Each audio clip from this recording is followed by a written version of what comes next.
We did it. We did it. We did it. Streaming, streaming, streaming, streaming, streaming, streaming. Dab. We've done it. Here we go. Holy cow. Holy cow. I missed yesterday's stream, guys, and I feel like I owe you all an apology. I feel like I owe you all an explanation for those of you out in the world. As you can see, I've changed the camera, so things are changed. Things are different. Somebody already popping in the chat. That guy. Hello, comrade. Hello to you, that guy. Good to see you, bud. Yesterday, I had a friend over, and I decided I missed you guys too. But I'm gonna explain the whole thing. I decided I was gonna start cleaning up my apartment, and I knew I needed a deep clean. Watson, good to see you, bud. Something has gone on in my building. Absolutely, something happened in my building, and I started to get a roach infestation in here, right? And dealing with roaches all the time, dealing with that kind of stuff. And it just came to a head, and I came to realize I got to do a full deep clean. I got to do something about this, right? So we're getting an exterminator, the whole thing, blah blah blah. No run around by the landlord or anything. They're hopping to, and everything's great. But it does mean that I had to do a full deep clean in my apartment. And I thought it was going to just be like, wham bam, thank you ma'am. My apartment's not very big, right? Like just lickety split, off we go. My friend is very energetic and useful in this regard. She really knows what she's up to and really cares to do it. And I just found the whole thing to be an emotional journey, like a real emotional journey, one that I wasn't expecting. I wasn't expecting to have it. I shouldn't say I wasn't expecting to have an emotional journey, but definitely not the emotional journey that I took. It was like an unpacking of my life, right? It was an unpacking of my life and an assessment of where I am, and in many ways it was like a cutting off of the dead weight, you know? Like I purged a lot of stuff from my apartment. I got rid of a lot of stuff, but really I felt like what it ended up being is that I felt like I was ending up grieving the man I used to be. I've said that before on this chat, but it really felt that way, that it was like a whole grieving process, And so, yeah, I feel like it was very confidence building. Like, I know that I rag on Peterson a lot in here, but he is right about one thing. Right? Clean up your room. Clean up your room. That's as easy as this, right? Clean up your room. I think one of the things that's gone on Ligon to Z, because Ligon to Z is saying, I've lived downtown several years ago, haven't encountered a single roach. What the fuck? You got to be in warmer climate to see more roaches. So what I think has happened is that a couple of buildings down, there was pretty significant construction that's going on. Like they're tearing out the back of it, which is leading me to be feeling very terrorized because am I going to get rent-evicted? Right, that's the big question. Am I going to get rent-evicted? And but I think that really, like, so a whole bunch of bugs that were probably living in that building suddenly ran out of a food source, ran out of somewhere to go, right? So they're probably running all over the place trying to figure out where to go. They're coming up from every drain, rad, everything. Like every drain, every rad, they're coming out of my toilet. Like they're coming out of everywhere. And I've seen them do it. I've seen it happen. So my shed has hydro if you need a place, John. No. Got an exterminator coming. They're coming pretty swiftly, and no dicking around happening at all. So we're gonna get an exterminator in here. We're gonna deal with this. It's gonna happen. It's gonna happen really fast. But it did require a real cleansing, and that's exactly what it feels like, a real cleansing, and just the realization. You know, I've been steadily realizing. You know, I'm a 40-year-old man now. You know, and that's different. It's different. 40 is different than 35. It's different than 30. There's just a type of person who I used to think, oh, I'll be buddies with this person, who simply will never view me as a buddy. It's just, that's the way. And there's a certain type of a woman, right, who will just never view me as a potential partner. It's just the absolute case. And just the coming to terms with the reality of that, and coming to terms with what it means to get older, and coming to terms with what it means to actually, because you could sort of imagine it, but there's a difference between imagining it and then being there. and then being there. I do see a lot of those long-legged centipedes, alien-ass motherfuckers. My ex, if she saw one of those, she would scream at the top of her lungs. I remember one time I was asleep in bed, and she screamed so loudly that I jumped out of bed and like was grabbing, I don't even remember what I grabbed, but I grabbed something. And ended up in the living room to see her screaming, and was like, I was expecting to see a person had broken in, and she was like freaking out. She was just like pointing at this centipede.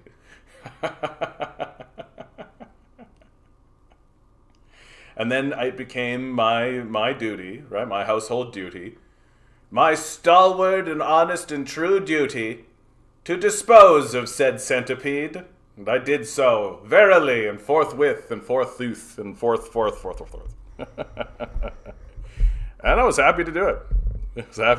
I mean, I wish she hadn't aroused me from my bed. So that's basically why I missed yesterday's stream. And we finished up the final touches today. I still have some garbages to take down, but that's fine. And now I'm living in like a clean ass apartment, man. My apartment is clean. Clean. This fella's asking, where'd you study economics? Did you know you can just read books, bud? Did you know that? Did you know you can just read books? I know it's a strange thing, but like Adam Smith's works, the works of Karl Marx, the work of Ricardo, the works of Hegel, and all of them, Milton Friedman, even if you like, you can just read them. Did you know that?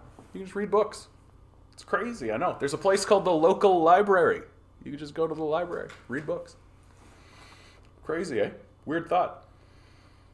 How's everyone tonight? Furious, you? Thanks, Conton. Let's get back on track.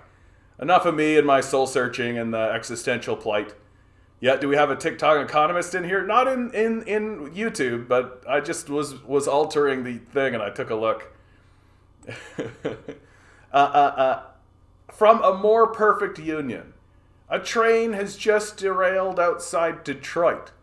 So we got another train derailment. We've got another train derailment, guys. At least 6 cars came off the track. 1 was carrying hazardous material.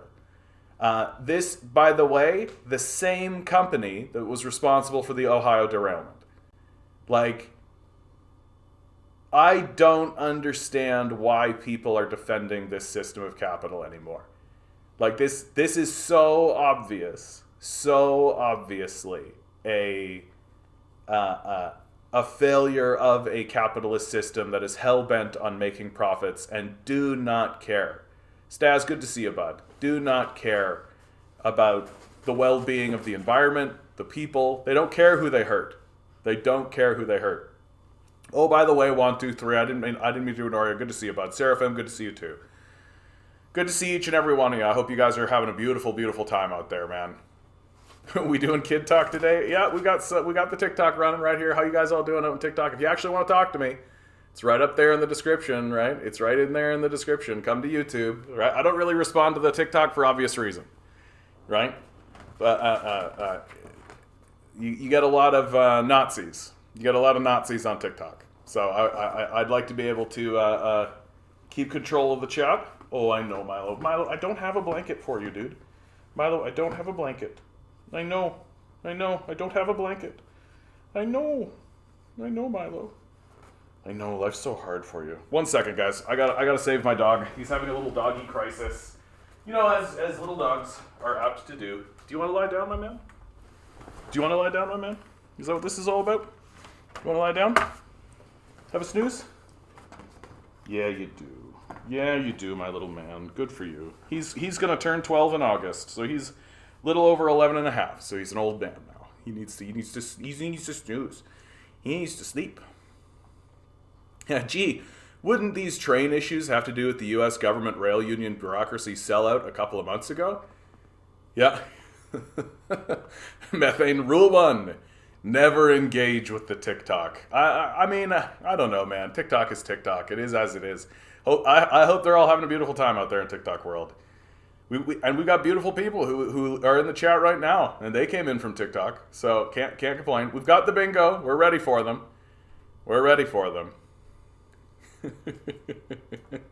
Watson, you said something before that I would like to talk about. Anyone heard of this left-right rally in Washington on February 19th? Yeah, we've been discussing that in the Discord, in fact. The WSWS taking the piss out of it today. So what's interesting about that rally is that somebody I really respect, who is Chris Hedges, is going to be at that rally. And he put forth an article. I'll bring that article up right now, in fact, if I can. And pretty robust and interesting conversation. Mostly above board, I would say. Mostly above board. Yeah, here it is.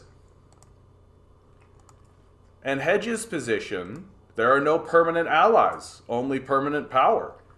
And that, hey Fabella, how you doing? Yeah, I would never have found you if not for TikTok. Watson insisting.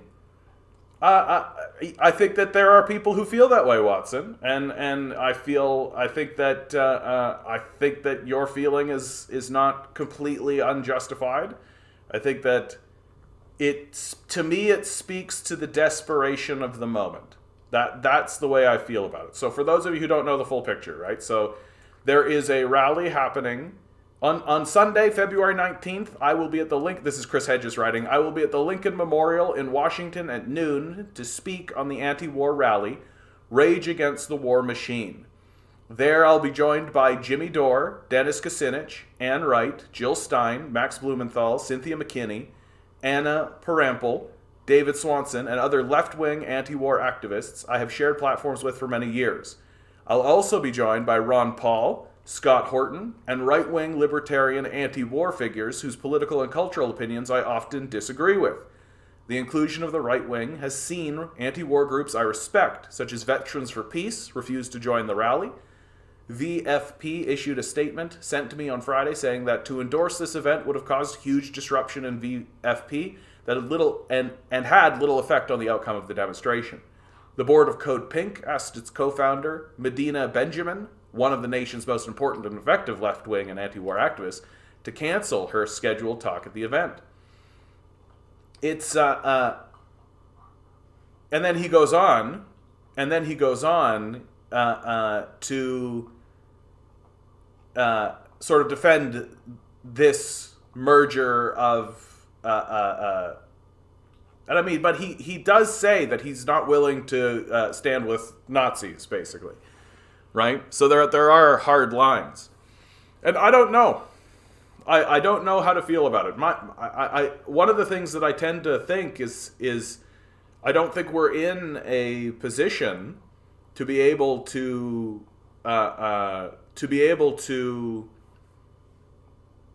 be so picky. That beggars can't be choosers seems to play. And if this many left-wing people are trying to get into a room together, and there are libertarian left or right-leaning people who want to get in the room on this issue, then I struggle. Like poor men have to take the allies they can get. Is something that I tend to lean towards, and with except like no Nazis, right? Like we draw the line somewhere, obviously. But Compton is raising an excellent point here, right? If it is what I think it is, they refuse to let Scott Ritter talk. Yeah.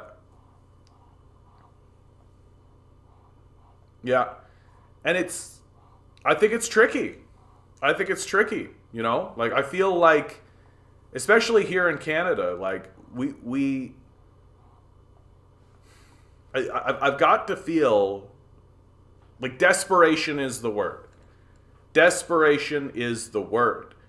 That people are coming to, like, if it was so easy to destroy, like, if all somebody had to do is send some right-winger in, and then the whole thing blew up, like, that's what everybody would always be doing. Like, there just comes a point where you've got to say that your principled stance as a leftist or on the right or any of this, that needs to be put aside for the sake of the cause itself. And the cause itself has certainly stopped these goddamn wars.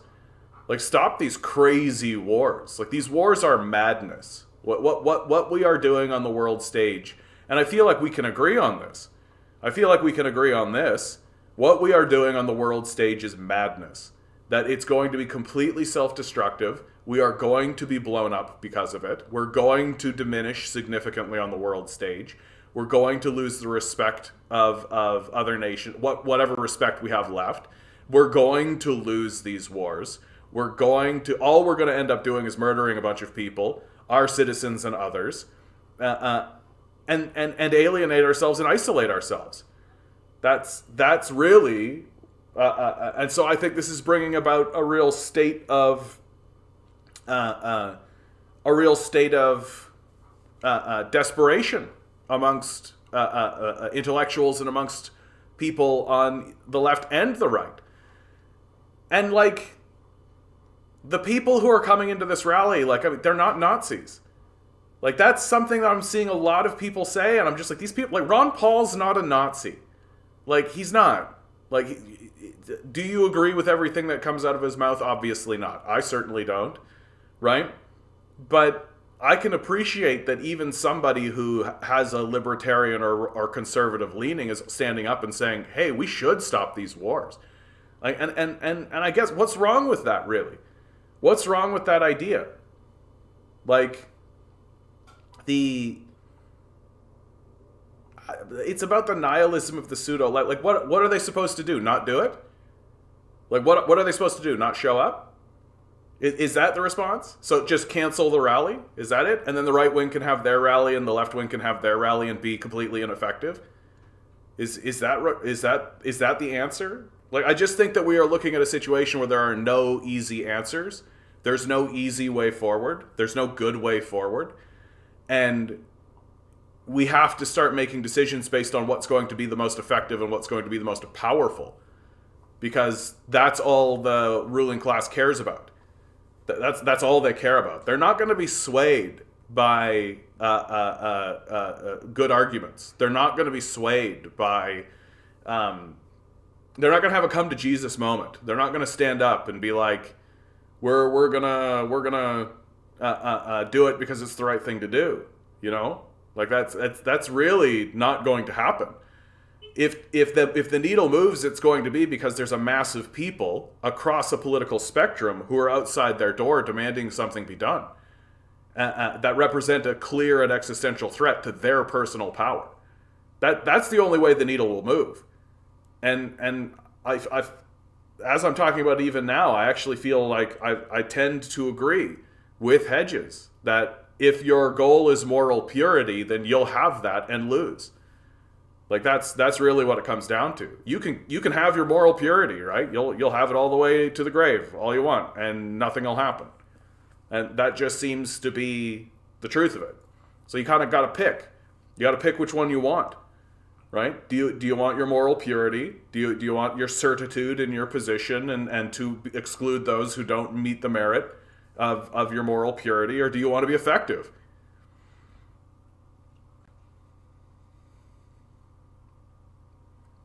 Compton says those rightists have incidentally signaled that Russian victory is not part of the package of peace, and their definition of a Russian victory is the dismantling or at least retreat of NATO. Yeah, I mean, it's very difficult for me to, like, I've been seeing some really delusional shit going around U.S. media in regards to what's going on in Ukraine. Like, just outright, like, crazy delusional shit. Like the Russians are collapsing, their defeat is nigh, right? Like literally people are just denying the reality that Russia, like, is occupying, like a fourth of Ukraine. Like, Russia's occupying a fourth of Ukraine, and it doesn't look like they're getting pushed back anytime soon. Like, that territory is basically ceded territory. Like, there's no way to get it back. And it just, the U.S. media kind of reports it as if it doesn't exist or it didn't happen. It's nuts. Like, and I think that madness, the madness by which the U.S. media discusses what's going on in the world, and other events as well, things like Russiagate, right? I just listened to an interview Matt Taibbi had with Chris Hedges, and he was talking about, like, how insane the Russiagate narrative was, and how crazy you'd have to be to actually go along with it, and how shocking it was that it was almost the entire, almost everybody went along with it, and the people who didn't go along with it were marginalized pretty heavily. Like, that's a very scary idea. It's a very, very scary idea to think that an obviously overt false narrative, something that is falsifiable, that was always falsifiable, just became the mainstream narrative, and everybody just believed it. That Russia meddled in the election, and that's why Trump won. Like, it's as nuts as anything else I've heard come out of the MAGA crowd, right? And when you're living in this kind of environment, like, you've got to start making tough choices. You've got to start making tough choices. But Watson, I mean, it really is an exposure of the reactionary leanings of the pseudo-left liberals. It turns out they are not our allies. I mean, liberals certainly aren't, but, like, what's the solution then, bud? Like, what's the solution? Like, what is something that is actionable? Something you can actually do? Yeah, and I tend to agree with you, Compton. The easy answer is the dissolution of NATO. I mean, easier said than done. No, they won't approach that. No. NATO is sacrosanct. NATO will... the only way NATO will disband is by a collapse into an internal civil war. That's the only way that'll work. Methane says, can't stop war. Where would the USA be without war? It's one of their own exports. US dollar and their economy would collapse. Yeah. I mean, the US dollar and the economy is going to collapse. For sure. Like, that's written in the stars at this point. Rusty, how you doing? MSN New has a few anti-Putin, Russia articles per day, for sure.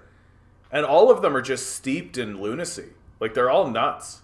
Like, none of them are accurate or interested in being accurate, right? Like, the conversations that are happening internally in the United States are like children's stories. Like, it's really, really scary to watch a country fall into this kind of delusional madness. And then what's been funny is that every so often I'll see some TikToker or something put up a clip of what's going on in Russian media. And it's basically Russians talking very seriously about the war. And the TikToker's response to it is, whoa, look how crazy this is. And I'm like, yeah, they're adults talking seriously about a thing that's very serious. You're just used to listening to children babble. That's all it is. Like, we're so used to listening to babbling children that when we actually listen to somebody talk seriously about it, we're like, this is crazy. Like, it is crazy. And most of all, it's crazy to the Russians. That's why they're talking about it so seriously. Because they're dealing with a crazy nation that's acting crazy. Because we are crazy. We're nuts. We're absolutely nuts. Like, what we're doing is absolutely insane. There's no justification for what we're doing. We are acting like a rabid animal. Like, we're acting like a complete rabid animal. And we're going to pay for it. We're going to pay for it pretty significantly. Yeah, they've literally just thrown the Donbass and Crimea out of their consciousness. Yeah, that's how they're able to jerk off to Kharkov and Kherson and say Ukraine is winning. Yeah. It seems to be the case. Like, it really does seem that, like, we just won't talk about the fact that the Donbass is lost. Like, somehow Russia's winning even though they have achieved all their goals, right? Like, they're achieving their war goals and they're losing. I don't understand how you can think yourself a serious commentator if you're making these sorts of comments. Because at the end of the day, these people aren't journalists, right? They're propagandists. They're stenographers. Like, it's just wild to watch it happen in real time. When has there not been a falsified narrative to promote a war? I mean, it is true. Like, especially America. America seems to be really, really good at it. Destruction is what America's good at. Just as a sidebar, right? I got another thing up. Another day, another out-of-control fire, spewing toxic smoke into the air. Kissimmee, Florida. Firefighters are battling a massive 5-acre warehouse fire with potential hazardous fumes in Kissimmee, Florida. Hazmat teams are monitoring as they try to put the fire out. Like, and I'm looking at a picture, 5 acres. 5 acres of straight up molten lava fire. What normal country. Normal country. ask the Russians, define peace, ask the Russians what that is, and watch 90% of that rally insist that it isn't the definition of peace. I mean, what the Russians have stated, like, their war goals were to take the Donbass, to demilitarize Ukraine and denazify Ukraine. Those are those stated war goals. The denazification of Ukraine is where it's going to get muddy. That's where it's going to get the muddiness. Like, it's going to get completely muddy because of that. That they already have the Donbass. Ukraine is largely, like, not demilitarized, but the Ukrainian military is largely defeated. Like, they got nothing left. They've run out of gas, and NATO is getting more and more desperate to convince the public that there is actually, like, a hope that this is going to go in their direction. That's why they're sending things like tanks and stuff, because it makes a big splash, it makes a good headline, but it doesn't actually, like, it's not going to actually sway the battle. Like, you're not going to win a war with 150 tanks, you know? John, my suggestion is to read those two WSWS articles and maybe try to understand how delusional this red-brown alliance really is. Yeah, I mean, don't get me wrong, dude. Like, on the other side of it, I do tend to think that, like, the goals of the right is not to end war; it's to end this war. That's more or less what I tend to think. That it's not to end war; it's to end this war, and that. What I really do think that I'm looking at, and I said it before, I'll say it again, and I really do think it is my final kind of stance on it, is you can critique it all you want, and you can critique, just as you can critique the fighting style of somebody fighting for their life while drowning, right? You can critique a person's, how a person is fighting and how a person is defending themselves while they are underwater being drowned by a larger opponent. You can critique that if you like, but obviously, we're in a state of desperation. And at this point, almost everything counts, right? Almost everything counts. Like, unless we're literally allying ourselves with actual Nazis, like, I'm not opposed to the idea of standing up with people, like, even a conservative at this point, if they're going to say this war is wrong and we need to stop it. Like, if Pierre Poilievre stood up and said this war is wrong and we have to stop it, I wouldn't be mad about that. Like, I wouldn't be mad about that. Like, I'm a communist. I care about the material realities of what's going on in the world, right? And if somebody who is ostensibly my my political antagonist were to stand up and say we should end that war, what am I going to do? Say no? Now, whether or not you believe them is another thing. But, yeah, totally reasonable society we live in. Yeah, absolutely. What do we got? We got, like, train derailment after train derailment after train derailment. We've got huge, massive 5-acre fires in Florida. We've got collapsing infrastructure, power outages, enormous crises going on. We've got a power structure that's simply denying the existence of climate change or saying that we can't do anything about climate change. And we're... and we're having the most unserious, like, literally, oh, it's a balloon. Look, everybody, it's a balloon. The Chinese sent a balloon. Oh, the Chinese sent a balloon. Yeah, radio. Tiffany at it again. Unemployment too low. You got it. No, that's going to be the nature of it from now on, dude.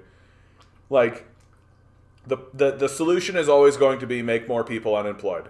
And until, like, we're past Great Depression levels, which we may already be. Yeah, Fabala, I wish our media was more serious. It's hard to sit and watch anything on cable news with my parents. Yeah, because it's baby talk. They've actually excluded on purpose anyone who is reasonable. They've excluded reasonable people on purpose. Like, what we are seeing is the danger of excluding people who want to actually use evidence as their guiding post. That we are seeing, like, one of the things that pisses me off more than anything when I'm, like, circling around on TikTok, right? Like, right now I've got, like, 13 viewers, right? So I'm going around and some, like, Christian will come up and he'll be like, I was an atheist and now I'm a Christian, and there'll be like 1,000 people looking at this person. And I'm just like, and then you look at the comments as they go by and everybody's like, Jesus is Lord, yeah, whoa, yeah. And I'm like, oh, wow, we all really do think magic is real. and that wizards are very important, right? Like, wow. So rather than spending any amount of time discussing the material conditions of the world that you live in, rather than actually caring about your own wages, you're literally giving a shit about like a storybook about a wizard. It's incredible. Like, it's incredible. And we could, like, and I think the conversation surrounding the Bible and all that is interesting, I suppose, but like, not more interesting than, hey, should we make sure that we have food and shelter and everything's secure? Like, it's crazy. Yeah, they weren't an atheist if they became a Christian, yeah. Well, and I listen to these guys, and like, they're really just saying stuff like, it's possible that magic is real. That's really what it is. Like I listened to one guy the other night, and he seemed like a good kid, but like, that's basically what his argument was. So it's possible magic is real. It's like, yeah, I mean, it's possible, but pretty unlikely. And if you have a more likely explanation for what actually happened, then that's probably what happened. Like, it at the bottom of the list would be magic is real. Like, that would be at the bottom of the list. The Wizard is a great song by Black Sabbath. Absolutely. Look at Z. You know your society is effed when the biggest anti-war rally is a bunch of chuds with nobody showing up otherwise. I mean, there are people who should... Dennis Kucinich, Chris Hedges, these are important voices in the Discord, for sure. Like, I don't think that it could be described as simply chuds, but like, it does seem to me... Well, and one thing I think that's really important for us to remember is that American society is pretty far to the right, generally. Like, it's not as though the political power structure that exists is out of step with the culture of America. Like, I think that I generally tend to think that power structures are a reflection of the mind and culture of the people. That people are at the very least permitting themselves to be ruled by these ideas and these ideologies and these types of people who are saying this type of thing. And there's a good group of people who vote for these types of people and this type of thing. And so America is a very far right country. Like, it's way further to the right than most of us, and it's pulling others to the right. Like, Canada's going further to the right because of it, for sure. Yeah, Jade, good to see you. Dreams can come true, and we all lived happily ever after. Abso-fucking-lutely, dude. Like, what a catastrophe we're living in.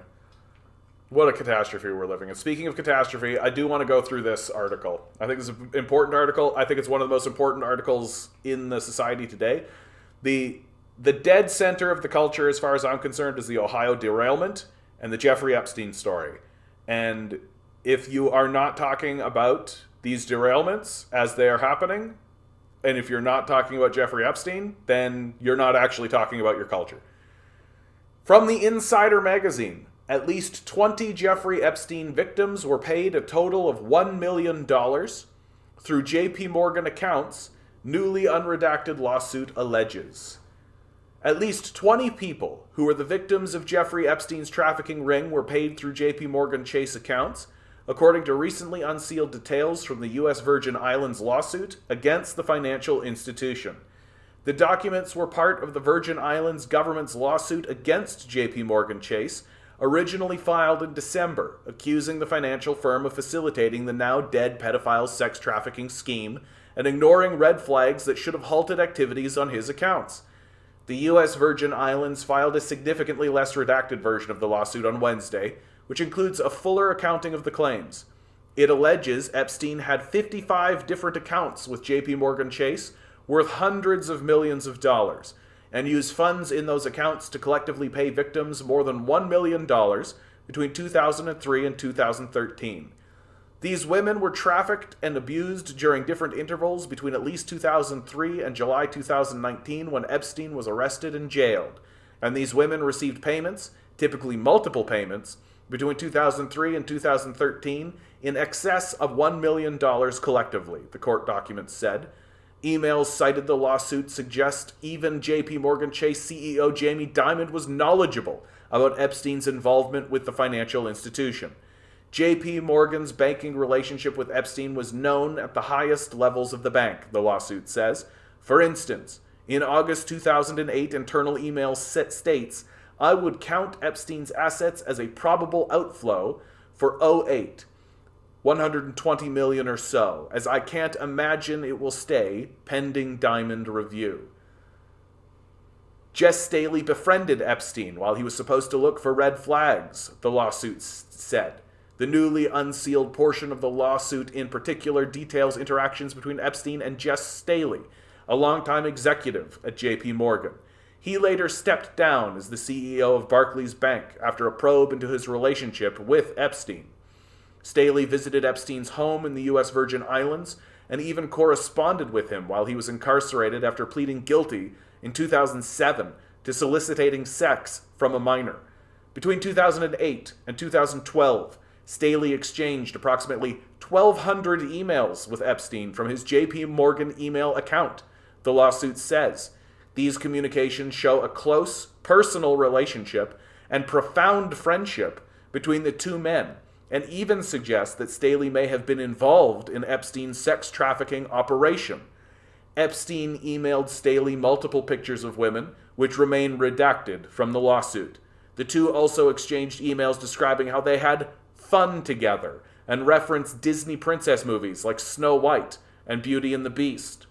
The bank flagged Epstein as a high-risk client as early as 2006, following news reports about his arrest on charges that he solicited girls for sex.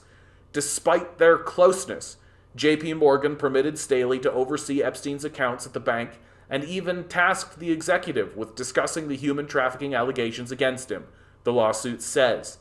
A January 2011 compliance review concluded there were no material updates after a 2011 review of Epstein's account, based on what the lawsuit says was Staley vouching for Epstein.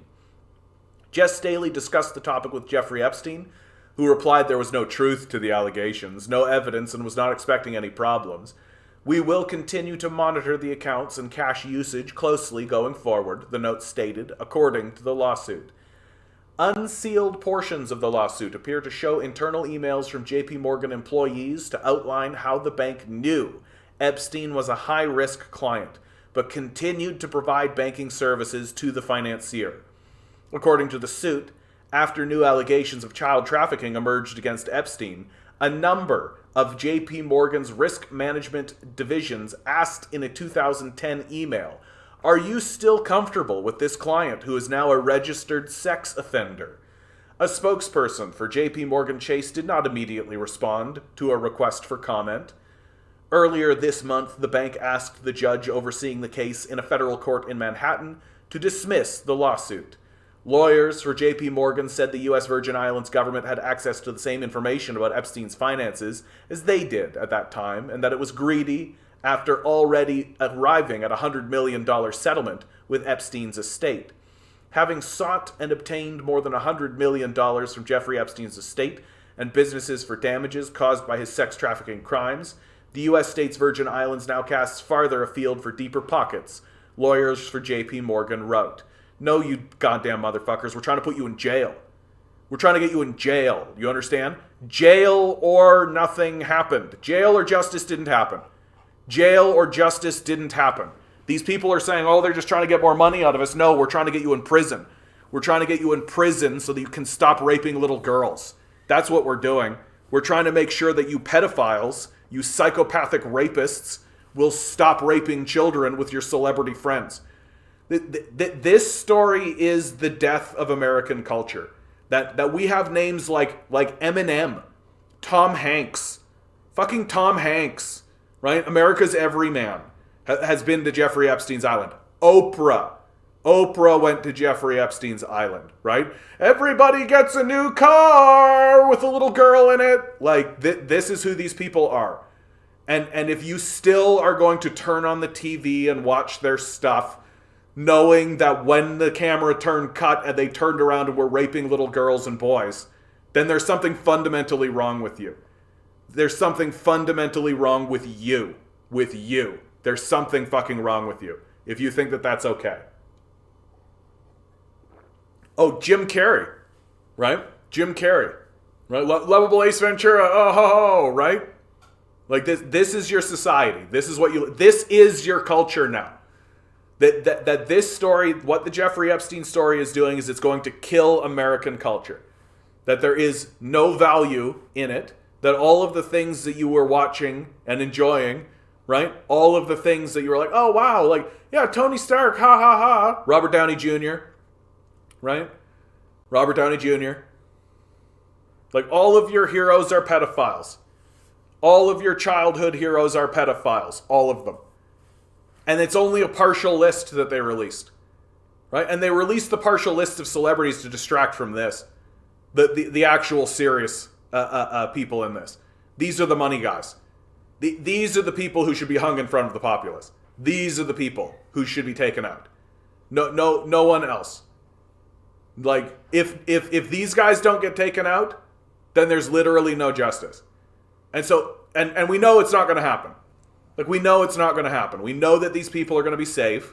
We know that America is a degenerate, fallen country. And so the only justice we're going to have is to make and tell stories about these pedophiles. And make sure that everybody associates names like Jamie Dimon, Oprah, Tom Hanks, Jim Carrey, Eminem with pedophilia. Because that's who they are. Because that's who they are. And we know it. And until there's a full-scale inquiry, and this is all shaken out, we have no other alternative. And until the full list is released, and until there's a full investigation in front of the nation, in front of Congress, in front of the Senate, something that the president himself is commenting on, then there is no catharsis, and they're all guilty. And it's the only position that we can take. Because the thing is so goddamn huge. The largest banks in America have been indicted. The largest celebrities in American culture and in American celebrity life have been indicted. Sorry, not indicted, have been outed. Like, they're never going to get indicted. And until something actually happens, like, for fuck's sake, we put more energy into chasing down communists. Right? Good old Charlie Chaplin was chased out of the nation, but you can diddle a little girl and you're good to go. Right? Like, if you want people to not have to not starve to death in the streets, you get chased out of the country. But if you have sex with a little girl, you get to be the president of the United States of America. God bless America.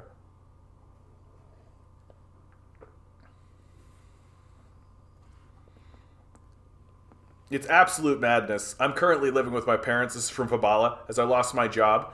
Had to move cities or be homeless. Yep. My job took the Canada COVID benefits and laid off most of the employees. Yep, classic.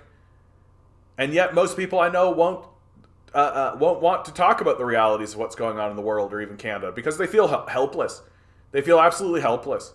I know people, like good friends that I have. I'll get talking about this kind of stuff, and they know me, and they know what I know, and they know how I talk, right? And if it's too much for them, they'll just say, we're done. Like, please stop. And I know to say, you're right. Right? Because it's emotional trauma. It's emotional trauma, and there's no sense pretending like it isn't. Right? That there are people that when this information comes at them, it's arrows and daggers at them, and they don't know how to deal with it. They don't know how to deal with it.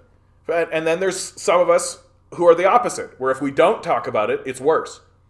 That's me for sure. That's me to a T. If I don't talk about it, it's way worse. I remember a period of time where I was doing this research and doing this kind of stuff, and then I just said to myself, man, this is heavy.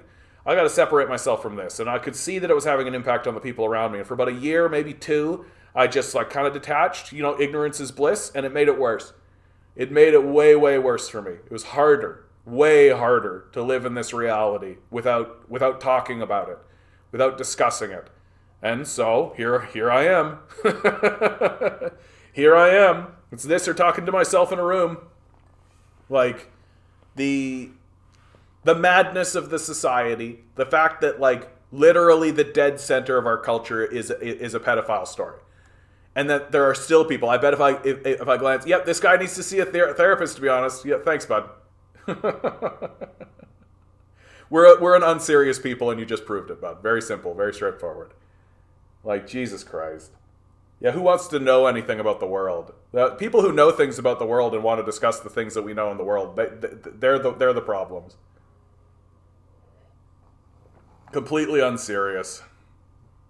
Those payments, settlements, whatever, doesn't seem nearly enough for that kind of trauma. Yeah, that's why I say jail or justice didn't happen. It's jail or nothing. Like, so what? JP Morgan Chase loses $100 million. Oh no, that's like 3 days of earnings for them. Who cares? . They don't, obviously. It's not going to dissuade them. Baked potato. Don't know if I've ever seen you here before. Baked potato. Canada wants to be a socialist like the Europeans and capitalist like the Americans, but in the end, it does neither well.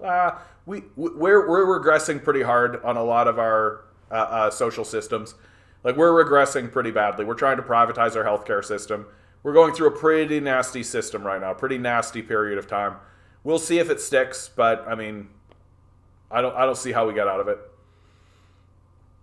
Watson, finance capital in cahoots with an international ruling class, human trafficking operative? I'm so shocked. Yeah, there is that element too. Like, yeah, it's more shocking that like Oprah is involved. Actually, the most shocking name that I've seen of all of them is Eminem.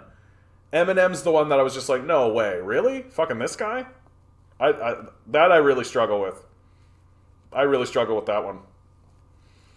Never mind jail. If these people were from China, they'd be executed. Yeah, are you kidding me? Like, fucking, are you kidding me? Like, China banishes cults like this. Like, take a look at what they did to Falun Gong. They just banished them. They sent them outside of their borders. Watson says, and seeing as these visitors to Epstein's island seem to be liberals, the right wing in the U.S. will have a field day standing on its hypocritical moral high horse. Yeah, that's always been the narrative coming out of the right, right? It's Hollywood... satanic Hollywood. Methane says, free Assange, support things like WikiLeaks, might get some answers if we had more of that. Yeah, but we see what they've done to Assange, right? Like, we see what they've done to Assange. That, like, if you're a person like Assange, you run a very heavy risk. Like, Assange has been imprisoned unlawfully for 15 years. It's horrendous what they've done to him. Matthias says, if they investigated it, then they need to be exposed. That's why they're keeping the public eye and money on shooting down runaway birthday balloons with jets. Exactly. Honestly, I do think that this Chinese balloon story, like, it's I think it does miss the mark. Like, I don't think it works. I think people see through it pretty, it's because it's so easy to see through. Like, there's such... Like, the Ohio derailment story happening at the same time that we're talking about these fucking balloons that are floating in the sky. Like, what a gift to the left. Like, literally, like, you can point to the news media and be like, look what these idiots are talking about. Look at what they're ignoring. When else do you think that they've done this? Right? Like, it seems to be just so obvious and on the nose that the media system is trying so hard to not have a serious conversation about the most serious environmental disaster that has happened on American soil. Like, it's enormous what's happening in Ohio, and the consequences of it are going to last for decades and decades. Like, the poisoning of 10% of the watershed in America, acid rain. Like, these things are going to happen. The citizens of East Palestine are going to die. Like, they're going to die, and we're going to see articles in 2-3 years about high levels of cancer amongst the citizens of East Palestine. Like, no shit. Like, no fucking shit. What do you think? Yeah, once you walk through the crimson looking glass, there is no going back. That's an intense statement, radio. That's an intense statement, dude. Once you walk through the crimson looking glass, there is no going back. Oh, wow, Jesus. Yeah, TikTok psychoanalysis. Yeah, emphasis on the psycho, absolutely. Jade, permitting hush money is admitting the justice system has failed us for real. Yeah, for sure. Yeah, look at the Z. We worship literal pedophiles. Absolutely. Kid talk. You need therapy. Yeah, exactly. But pointing out that there are people at the highest levels of our structure who are having sex with children and getting away with it. That requires therapy. Absolutely. Do you think some people were invited to the island to make them complicit in order to control them after? Interesting question, dude. Interesting question. I think that there is absolutely no way anybody got on those flights and went to that island without knowing who Jeffrey Epstein was. And I think that's why I think like an actual, what's the word I'm looking for? Like an actual case, an actual trial. Like, we need to actually talk to these people. Like, we actually do have to sort this out.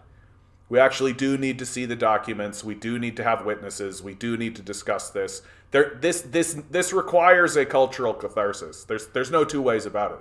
Like, we can't just let this one slide on by. Like, that's ridiculous. It's ridiculous to me that we're all like, Johnny Depp and Amber Heard. Did you spend 2 years looking at this Johnny Depp Amber Heard case? Oh my God! Did you see what Johnny Depp said? Meanwhile, literally Donald Trump, Bill Gates, Bill Clinton, like, these people are all going to this fucking pedophile island, and there's absolutely no way they didn't know, right? There's no way you don't know who this guy is. Like, that's the whole thing. Like, hey, Tom Hanks, we want to send you to a private island where Jeffrey Epstein lives. And the guy's not going like, who's Jeffrey Epstein? Like, don't worry about it. It just seems beyond the pale, especially after he was already indicted and sent to prison on sex trafficking charges. Like, Jeffrey Epstein went to jail for trafficking children already. He's already a sex offender, already a sex trafficker, and Oprah's just like, cool, let's go have a party. What? Like, what the fuck are you talking about? Like, there's absolutely no way these people don't know.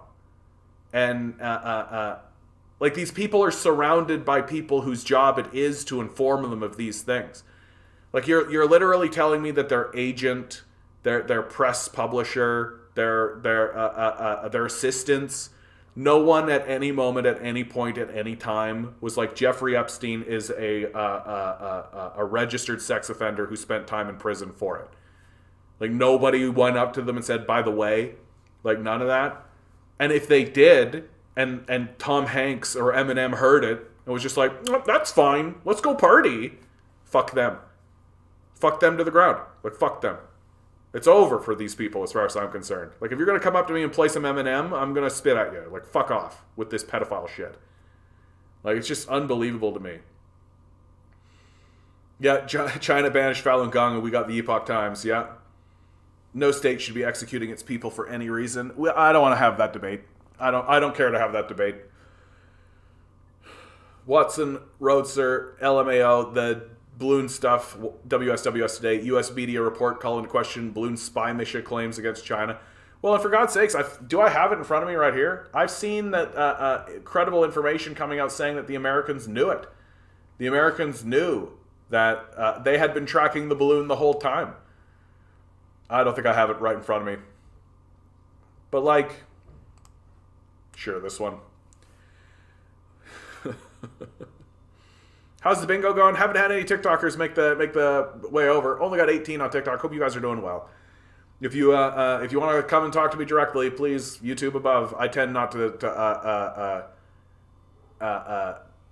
take a look at people on TikTok for too long. Although I just took a glance. Nice beard. That a lie. Falun Gong is BS. Yeah, Falun Gong is BS. They were taking it from the time it left China. I don't know what that meant, but oh, for once I looked over at TikTok and it was like relatively polite. Relatively polite.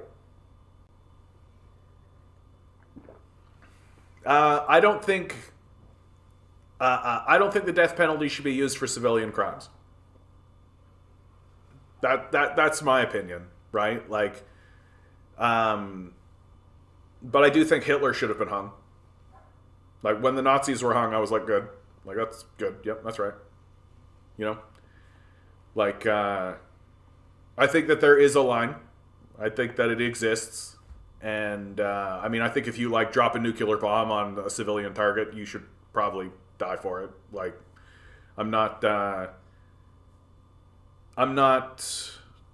like, but if the state wants to, like, execute, like, a mentally handicapped guy because he stole a stick of gum, like, obviously not. You know? So, I'm not a fundamentalist on the issue. And I do think it should be reserved for, like, oh, the Nazis invaded a country and murdered 200 million people. Like, I do think it should be reserved for that kind of scale. Oh, we went into a country and murdered 1 million people on a false premise. Like, George W. Bush should be executed. Like, I think that's fine. Like, if that actually happened, I'd be like, good, great. I'd be completely fine with it. I have no problem with that idea. But like, if the state was like, in a crime of passion, you picked up a pistol and shot your husband because he was cheating on you, so we're gonna execute you. I'm like, nah, probably not, bro. Like, nah. So, it's I understand why people are against the death penalty. I myself am mostly against the death penalty, but like once you get up to these high levels, like once you get up to this idea that like, oh, you control a military and that military can take out millions of people, like I do think the rules change. Like I don't think it's the same as a civilian conversation. Watson, let a few of them in so we can slap them around before you nuke them, John. We'll see. We'll see. TikTok's pretty quiet right now. Only 16 people. Hope you're all doing well, having a blessed day. It's when suddenly the TikTok stream just spikes up and I end up. It usually takes about an hour, and then suddenly I've got like 300 people. It's pretty yeah. Oh, go to a communist country if you want it so bad. Yay, that's intelligent. See what I'm talking about? No, you should just go to a communist. Yeah, right, bud. You think about it for 30 seconds and you see how stupid that is. The SA in the entertainment industry might be severely... sexual assault or sexual abuse in the entertainment industry must be severely rampant for everyone to go along for so long. Yikes. Well, I mean, you think about like the whole Me Too movement, right? Going after Weinstein and all this kind of stuff. Like it's just we're finding out that it's much, much deeper. Much deeper. And Jay Pringle, here from TikTok. Hello, all. Oh, here we go, Jay Pringle. I like your name, by the way, bud. Jay Pringle? That's a nice name. I like it when people come in and they got cool names. And my favorite is when people come in with, like, silly names, and they force me to say it, and then I say their silly name and it makes me laugh. That's the best. Just a reminder, Starbucks could give every one of its 383,000 employees a $5,000 bonus check and still keep $1,893,500,000 in net income this year. That's without raising prices. And yet they're going to raise prices and are actively firing people for wanting to unionize. Yeah. Unbelievable world we live in. The right desperately needs new material. Yeah, no kidding, Jade. Like, the trouble with the right is that they don't read, right? So if you don't read, then you can't really get new material. And if you don't know anything, right? And if the people you're reading are people like Ayn Rand, just like absolute C-list hack level authors who are like about as good as like Stephanie Meyers, right? Like imagine if in 50 years people were clutching hold of like the Twilight Saga, being like, my political belief system comes from Stephanie Meyers' Twilight.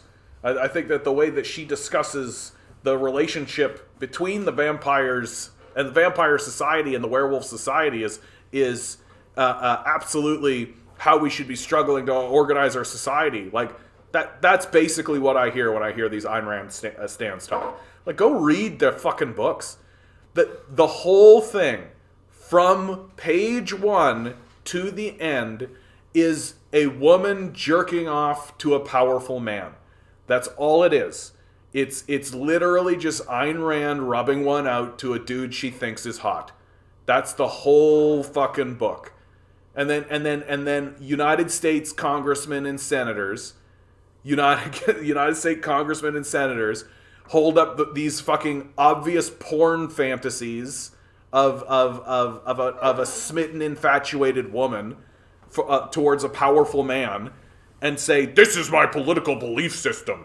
This is how I think the world should operate. Which just tells me that these guys are sycophants. That they want women to be jerking off to them. That's all it is. Like, these guys hold up these books and go, this is who I want to be. I want women to jerk off to me so well that they write a book about it. Like, that's what it doesn't articulate their belief system. It articulates their desires. It's just fucking ridiculous. Yeah, please. Yeah, Ayn Rand died on welfare. Yeah, please. I do not want that future. Yeah, Too bad. I say the same thing about like Harry Potter. Like imagine if in 200, 300 years people are like, and then Harry Potter went to the magical land of Hogwarts that definitely exists 100% and fought the definitely real. There's so much evidence to show that Harry Potter was real. Loaf, good to see you, bud. Good to see you, bud. To be fair, at least the conflict between the vampires and werewolves in Twilight is more nuanced than the conflict between good and evil in Harry Potter. Yeah. Yeah, I mean, for God's sakes, like, I don't think Rowling can be accused of nuance. I don't think that that's something that she really, like, for real, like, the only Asian character is named Cho Chang.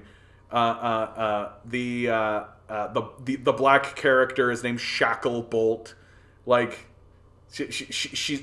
though the werewolf's named Remus. You know, like, on the nose is more or less how she kind of operated. And the goblins are obviously Jews. Like, and then the transphobia. Jade, I think there are lots of people who haven't seen The Matrix and don't realize talking about being in a simulation is from a movie. Yeah. I think you might be right, dude. That's very like Andrew Tate, man. When people start talking about, you're in the Matrix, come out of the Matrix, I'm like, yeah, these guys are talking about something different. They're not actually talking about like a real power structure, right? Sky, how you doing, bud? We're talking about Ayn Rand. We're having a very serious conversation about a very credible political person who definitely is an important person to pay attention to and not a total fucking hack. That guy, I read The Fountainhead when I was a teen and I really enjoyed it. I'm terrified to go back and see what it actually was. Like, but that's just it, that guy. Like, I think that if you, just like if you, the bread emojis already, eh? I think that if you were to read, like, something like that as a teenager and enjoy it, I'd be like, yeah, I got no problem with that. That's fine. Right? But you grow up, right? People grow up. And it's just very difficult for me to believe that anyone would like the shit that I read when I was a teenager. I'm not going to like hold up like Batman comics and be like, this is the ethos of my central core. Like, it's for kids. Like, that's what it is. It's for fucking kids. Like, that's why discussing Harry Potter is like a serious political, that why are we having any kind of, why are we having any political discussion whatsoever surrounding Harry Potter? It was a kid's book. It was good when I was a kid. Like, when I was 11, I was like, yeah, Harry Potter, ha. And then, like, the books grew up with me, and it was really kind of cool and nice. And there was magic and wizardry, and now it's become, like, a political, like, it's become, like, the center of our political discourse, and I'm like, what the fuck are you talking about? This is a kid's book. It would be like having a serious political discussion about Garfield. Like, what the fuck are you talking about? Like, that's why I think it's so fucking embarrassing what we're doing. Like, we're setting ourselves up to be stupid. We're really, really trying to be stupid, and we're really, really going to pay for it because we don't actually know how to have serious conversations. We don't actually know how to look at the world and then say something serious about it. And if you do stand up and say something serious about it, then you get made fun of and ostracized and shunted to the side because we just want to be dumb. Like for real. Like, people seem to care more about this stupid kids video game that looks bad. It looks like a shitty game. This Harry Potter thing. They seem to care more about that than fucking the Ukrainian war. Like, it's crazy. It's just fucking nuts. Yeah, there's plenty of libs whose politics come from Potterverse. Yeah, or at least it's the way they discuss it. It's the way that they find, like, oh, this is just like this guy. And so there's like, and that's kind of what happens when you create a cultural and religious vacuum, right? Like, people need a common language to speak about these things, right? We do. Like, we fundamentally do as people need a common language to be able to discuss these things. And it used to be the Bible, but that's gotten chased out of the discourse. And so what are we replacing it with? We're replacing it with fucking Harry Potter. Like, and Marvel movies, right? Which suck because those movies suck. Like, those stories suck. Like, Harry Potter is like the most in terms of actual storytelling veracity, Harry Potter's like barely makes the cut. It's basically just good versus evil. You are the chosen one. And you win because the power of love. That's the power of love. Okay, cool. Like, that doesn't really say anything. You're not really actually learning anything. And it's not like Harry Potter was walking around saying a bunch of cool shit about, like, how to live your life, right? Like, at least Jesus walked around and said some cool shit about how to live his life. You know? Harry Potter was basically just like, I have a scar that burns when Voldemort gets hard. Like, that's basically the long and short of it. I never know what to call you, bud. Kern? IR, Nurk, Nink, Ernk. I'm gonna call you Ernie. That's what you're getting, buddy, for this name. You're getting Ernie. Oh, hey, Bert. Skies, what have I coming on? Yeah, dude. Good question. Donkey Douglas. Love the name, dude. Donkey Douglas. Man, Robert Paulson changed a lot, man. He's a commie now. I don't know who Robert Paulson is. Who's Robert Paulson, everybody? Let's pause for a minute. We got a TikToker in here. Is this an insult? I hope this is a good insult. Robert, come on, Robert Paulson. Is it Robert Paulson? Oh, his name is Robert Paulson. I don't look anything like Robert Paulson. What are you talking about? That's like the biggest whiff of all time, dude. Like, my tits are not nearly that good, dude. Like, not even close to this nice. Like, Robert Paulson's got some real nice titties, and I'm sorry, dude. I gotta call you out on it. My boobies nowhere even close. Nowhere even close. I would love to have had Meatloaf's career, dude. And I would do anything for love and run right into hell and back. And I would do anything for love and never lie to you, and that's a fact. And I'll never forget the way I feel right now. Oh, yes. Oh, no. And I would do anything for love, but I won't do that. I would have killed it in the 70s, dude. If I had been born in the 60s or the 70s, I would have fucking killed it. People would have just been like, this guy's got something going on. But, nah, I got born today, and today's all like mumble rap and shit.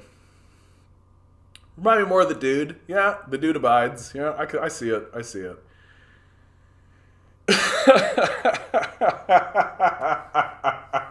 Can you sing that again, but as Jordan Peterson? Oh, man. That's quite a challenge. I would do... Can I even do that? Can I even get the voice? Let me get the voice first. We need to care about one another and care about everything that exists, and I can do anything for love. Mumble rap is the shit. Yeah, all right, bud. I gotta just make some mumble rap is what I gotta do. Apparently you can just be like, make $1 billion. Would socialism also work? So communists consider socialism to be the transition from capitalism to communism. That we don't consider socialism to be something separate from communism, but part of the journey towards communism. And it's a socializing of the culture, right? It's a civilizing of the culture. That capitalism is an uncivilized system, and we need to move away from it towards a civilized system. And that process is socialism. Meatloaf was good in the Rocky Horror Picture Show. Meatloaf's great, dude. Like, nobody can ever shit on that guy's career. Like, you can say you don't care for his music all you like, and it's like, yeah, all right, I understand that, but like, you can't knock his career. Like, what a fucking amazing career. And I would do anything for bread, but I won't do that. Methane, I watched a YouTube video the other day who basically theorized that nobody in the movie was actually real. Like Marla Singer and Paper House, all in his head, never had a job. Paulson, everything imagined. I love those kinds of theories. That's fun. Donkey Douglas, with a very serious comment at first. So let's take an extra serious look at this guy's very serious comment. What is your thoughts on the mountain monsters being removed from Amazon Prime? I don't care. I don't even know what that is. It's just like you have to be on the verge of crying.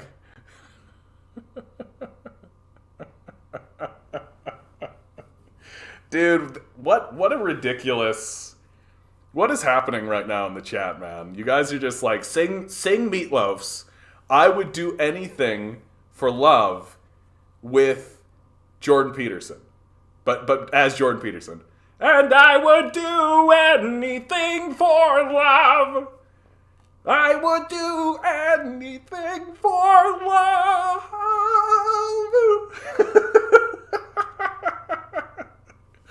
Oh, it's so stupid, dude. I don't think Jordan Peterson would do anything for love. I think Peterson's kind of a sad old man, frankly. I used to really dislike Meatloaf, but now I kind of get his irreverent sarcasm in his tunes. And Meatloaf's great, man. Like, he's a real powerhouse. Like, a real powerhouse. You should go and take a look at some of the documentaries they made about some of his tours. Like, he was really powering it out. Fabala Ellis, Harry Potter is just a bad story about a mediocre guy that grows up to be a cop. He doesn't do anything to push the story forward. Everything happens to him. Yeah, Hermione is a much more interesting character. Like, if you actually wanted to, like... I feel like in the future, someone's going to do, like, a retelling of the story of Harry Potter, but from the perspective of Hermione. And Hermione is the one who actually actually has an arc. Right? Potter doesn't really even have an arc, right? Like, he starts the story as, like, a fish out of water. He doesn't really know anything. He's basically told that he's the chosen one, and then he does the thing he was destined to do. That's it. That's his whole story, right? Hermione starts as, like, a little bitch that everybody kind of hates, right? But she's likable enough, and then she, like, grows up and changes, experiences, like, love, gets the boy, right? Saves the day on many occasions, comes up with the solution. Like, she's the one that really actually has the real arc. And, like, who cares about the boy who fucking lived? Like, give me more of Hermione, man. Like, Hermione's the real character. Can you whistle for Jerome? I don't know what that is. I would do anything for love. I do. Choked up anything. That's what we need these days. Santora, good to see you. I live. Also, I have thankfully secured housing despite the landlord issues. So homestretch, and we'll be broke, but alive. Absolutely, dude. Absolutely. Harry Potter was a potato, yeah. Well, and like, he wasn't even that good at magic. Like, he only really knew what, Accio? Or what was the disarm one? He always used it. It was the same thing. He just did the same thing over and over again. And, like, I don't think you should use a spell that could be defeated by, like, just attaching, like, a little band to your wand. Like, that was the stupidest thing about all these wizards. They didn't actually just, like, attach... Like, are you kidding me? Like, oh, no, I dropped my wand and now I'm powerless as a powerful wizard. Like, fucking build that in. Like, make it so that if somebody was, like, disarmed, you're just like, okay, champ, whatever you say. Like, this, like, first-year bullshit. And all of them are vulnerable to it. All of them are vulnerable to it. The fucking Voldemort, the Dark Lord, Bella Strange, all of these people are just like, oh, no. Oh, dearie me. Goodness. Like, shut up. Like, And, like... And a lot of the magic sucked. Like, a lot of magic sucked. Like, it's like... It's not that creative, you know? And like, so many times where it's just like... So many times where you're like... They live in a world where people can, like, change their look. And they're not just, like... They don't seem to be... They don't seem to have systems for this. Anyway, I don't know why I'm still talking about Harry Potter. It's a kid's book. It's for kids. And, like... And that's fine. Like, like, I think kids should watch things and be taken by wonder and all that kind of stuff. And there's nothing fucking wrong with that. And the inherent narrative of, like, good defeats evil is a good one. And it defeats evil based on the power of love. Like, that's fine. There's nothing wrong with that. But why are we basing our whole fucking cultural narrative on it? Like, for real. Like, why are there 30-year-olds being like, I'm from Slytherin. Like, good for you, champ. Good for you. Like, we all know that the actual house was Hufflepuff, right? Like, because what do you got, right? You got the, here I am, I'm just doing it, I don't care. You got the jocks, right? That's Gryffindor. The jocks are Gryffindor. You got the bankers, the business people. That's Slytherin all the way. Then you got the book readers, the people who are going to be hoity-hoity, who basically just become the Ministry of Magic, right? That's Ravenclaw. So you got the Aurors, the bankers, and the Ministry of Magic. Those three houses, and then you have this other one, Hufflepuff, who are just like, you guys get that we're like wizards, right? Like, you get that we like do magic and shit, right? You get that we should be like experimenting and figuring out cool ways to do cool fucking magic. And the Hufflepuffs are always presented as if they're just like lovable oafish dopes, when they're the ones that are solving all the fucking problems and creating the coolest magic in the series. Literally, it was a Hufflepuff who made a gem that was capable of granting a person immortality. Nicholas Flamel was a fucking Hufflepuff making gems that granted immortality, and we're all just Hufflepuff, whatever. I'm Gryffindor. I'm super Gryffindor, for sure. Gryffindor's the best. I want to be a fucking cop. I don't care about being a wizard and having magic.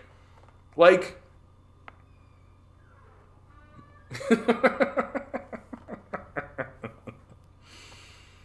Oh, One Punch Man, dude. One Punch Man. Season 1 is really good. Season 1 of One Punch Man is really good. They're doing a redrawing of the original comic book that is really, really cool. Watson, if you don't know, you're better off, dude. You're better off. You're right, Watson. Absolutely. Grinning, I was once part of a church that decided to burn Harry Potter books. Evangelicals propelled that series in a big way. Dude, tell me you are a completely unserious person without telling me. Like, please tell me how completely unserious you are. That you are actually taking any amount of time to seriously be like, these are a tool of the devil. Like, what the fuck are you talking about, dude? That's not how you win hearts and minds. You know how you win hearts and minds? You say things like, you know who Harry Potter would have really loved? Jesus.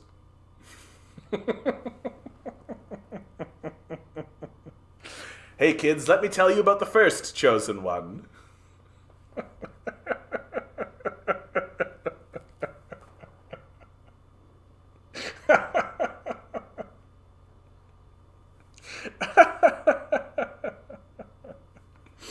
Oh, God. Kids need fiction that takes them seriously. If they don't, you're just giving them mental junk food, yeah. The outcasts and rejects, that's where the action's always at. Yeah, absolutely. Watson, the Christofash is in a satanic panic over the few weeks of the Grammy show and the Super Bowl halftime show. Yeah, all the red stuff, right? Which is I actually think it's brilliant what they did. Like what Rihanna, Sam Smith, there's a group of them. Doja Cat, there's a couple of others, right? They're all wearing like red costumes and like doing like vaguely satanic looking kind of stuff. And like they're taking advantage of the stupidity of Americans, right? That like Americans are like, Jesus is real and we really like Jesus. And they're Satanists! Like, the role of the artist is to get the attention of the populace, first and foremost, right? If you can't get a person's attention and hold it, then you're a shitty artist, right? Like that's the first thing you need to do. And the best way to do it as an artist is spectacle. That's the number one way to do it, is you do something so spectacular, so interesting that people can't not look at it. And so I think that they just were very effective. They very effectively created this image, and it lets these Christo-fascist types be like, this is serious Satanism and everything, oh my God, and they're the ones that are spreading it around for them, right? Like, meanwhile, all the secularists are like, cool outfits, I guess. Like, that's basically as far as I went. I like watched Rihanna at the halftime show, and it's like, oh, she's pregnant. All right, cool. Like, that's all. But if you're just like, if you are in that position where you're like, Jesus is real and the devil is working through these artists and all this kind of stuff, I think it's brilliant what they did. Like, really, I think it's brilliant. They made themselves relevant in today's culture, which is tough.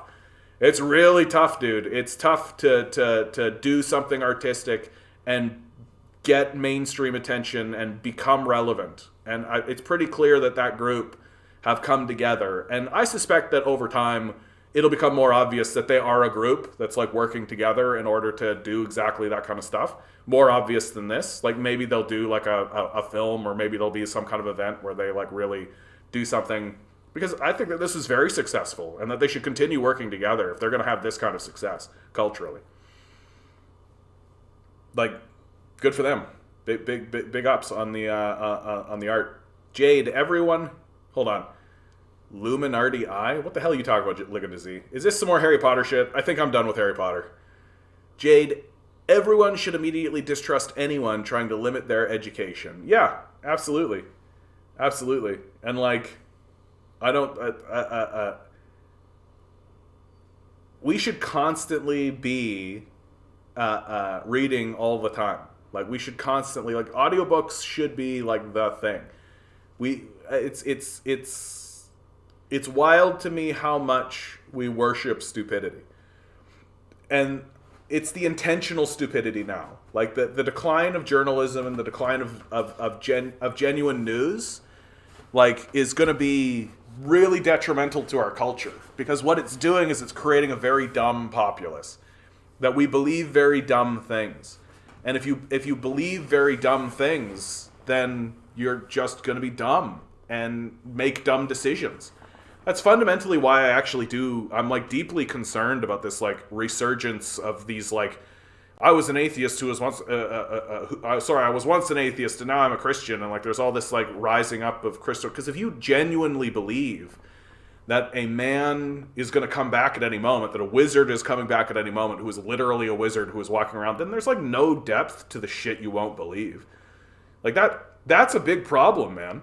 Like, if you're actually believing, like, it's one thing to take, like, the Bible stories and take the stories of Christ and take these sorts of things and be like, okay, this is obviously a cultural phenomenon, and it obviously is, and you've obviously got this, like, and it's an important story, especially for the time, right? And once you understand the history of what was going on in the Roman Empire, it's actually incredible.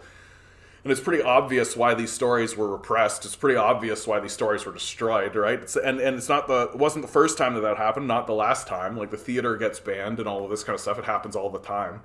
The Empire doesn't want anybody spreading around a narrative that says, hey, we can live a different life other than the one that the Empire offers.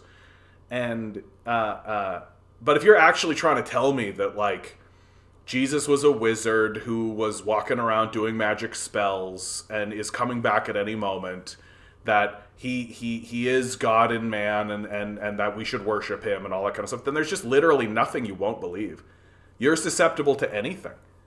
Like, you really have opened your mind up to gullibility. Like, you really are allowing gullibility to take the fore. It's the reason, in my mind, it's the central reason why Americans are so easy to trick, and they're so easy to fall into other conspiracies, right? Like the flat earther shit.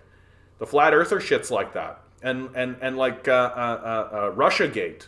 Like Russiagate's like that. A lot of the weird mega cult stuff. Well, if you get down to the bottom of it, it's because people are basing as their like personality and their central ethos the idea that there's actually a wizard coming back at any moment. And if you believe that, then there's nothing you won't believe, right? I could tell you anything. And because you're going, well, it might be possible, then it is possible, right? And you have like no skepticism whatsoever. You're not like, probably not, you know? Probably not. It's probably not the case the wizard's coming back at any moment. Yeah, just putting that out there. It's probably not the case. Am I saying it's 100% impossible? Of course not. But it's not likely. And it's not even close to the most likely answer. And to get to the idea that that is the most likely answer, you basically got to shut your brain off. You basically just got to stop accepting that there are more reasonable answers, right? It's a major problem. Like, we love being stupid. We really do. We love it. We love being ignorant. We love it. We're a big, big fan of it. That's why we keep pushing, they keep pushing this shit on us. So that we'll keep talking at length about things that don't really matter while we ignoring the material conditions that exist in our life. I got up and made dinner during the halftime show, mainly because I was watching for the football game instead of some person using halftime show to sell product. Watson, what are you talking about? The halftime show's the best part. Bro. I literally don't watch the game. I just watch the halftime show after. And not even watch it. I like put it on.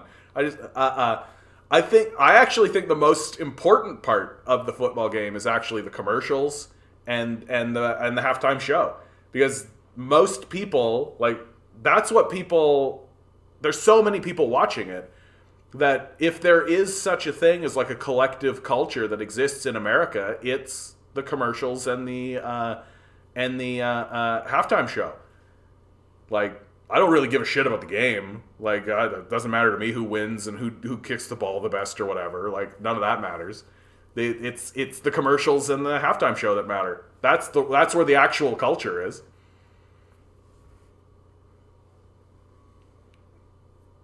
I think Daddy is doing unholy stuff at the body shop, restoring a Yugo. What the fuck are you talking about, Grinning? Bro, why are you saying Daddy in my chat at all?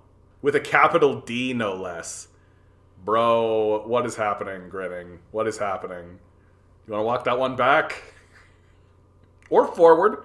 You know, no judgment here. Jade says, I find people who have taken philosophy courses, enjoy philosophy, are virtually always critical thinkers. Teach in earlier education, maybe. I mean, I just think that we need to instill in people this idea that the answer is actually probably not. You know? Like, it's probably not. Like, usually when I'm doing something and it's not working out, I'm trying to do something, I tend to say to myself, what am I doing wrong? I've got to be doing something wrong here. And then it's usually correct. That impulse that we have to blame, stupid thing, this stupid thing's not working, right? Chances are good that it's just you. I knew I shouldn't have said it. Now my chat is all Daddy. John is Daddy, Daddy Stalin, Daddy Xi. You fucking degenerates. Hayes Saski. Sorry, dude. Hayes, I'm mispronouncing the shit out of this. Hayes, that's definitely wrong. Sasaki, I got. Sorry about that, dude. Before I believe it was Josiah, Yahweh had a wife in the Bible. After Josiah, they reduced her to a demon, and worship of her became demon worship. Bro, I don't really understand what you just said there, but that was a cool thing to say. Before I believe it was Josiah, Yahweh had a wife in the Bible. After Josiah, they reduced her to a demon, and worship of her became demon worship. Yeah, that's some cool anime shit, dude. That's some cool anime shit for a guy named Sasaki to write. Fuck yeah, let's go. Write more of that kind of shit. I played and watched football. I'm a Pig Sing purist, I guess. Hey man, love the game. If you love the game, you love the game. I'm not here to judge you. My state is trying to OAS. I don't know what that means, bud.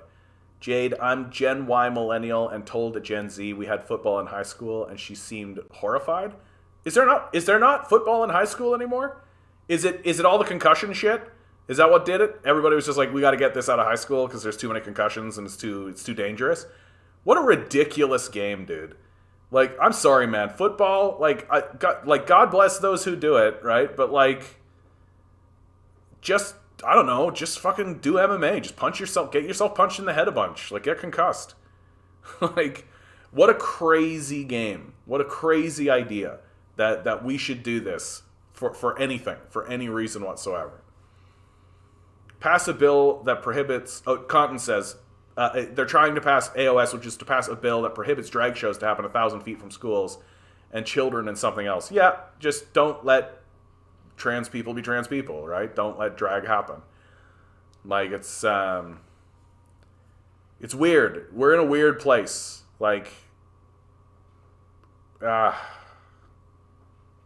it's going to be hard to watch. It's going to be hard to watch. Grinning, Mommy don't know Daddy's getting hot at the body shop, doing something unholy. Yeah, I know that one. Watson, show that get... Yeah, all right. Good evening. Hey, Eric, how you doing, bud? I was thinking about you today, bud. I hope you're doing well. According to Andrei Martyanov, Putin is on a level with Stalin amongst most people in Russia. Yeah, I mean, it's a war period, right? People are usually more ramped up during periods of war. I think there's a lot of support for Putin right now from just a simple solidarity position. Like, Putin's not fucking up. Like, he's made mistakes, for sure, and the Russian military has made mistakes, for sure. Really underestimating the adversary, underestimating the will of the Ukrainians to actually fight this thing, definitely is something that you could say of Putin. But pivoted, readdressed the issues, started actually taking it seriously, started actually digging in, took the territory he needs to take and wanted to take. Now the question that's on the table is, what are they going to do next? That's the real question that's on the table. Like, what's the next move? And I think that the next move, they can't botch. They got to get it right. And we'll see. We'll see what it all looks like. I mean, we're hearing like they could do another mobilization, right? They could do a big train up. They could do a push to Kiev. Like, there's lots of stuff being discussed and lots of stuff on the table. Like, it's pretty nuts, man. Santora, Christian lore is fucking massive, and old stolen mix albums of stuff. Absolutely, dude. My favorite one that the Christians stole was George the Dragon Slayer. They walked into a region, and there was a local folk hero by the name of George the Dragon Slayer.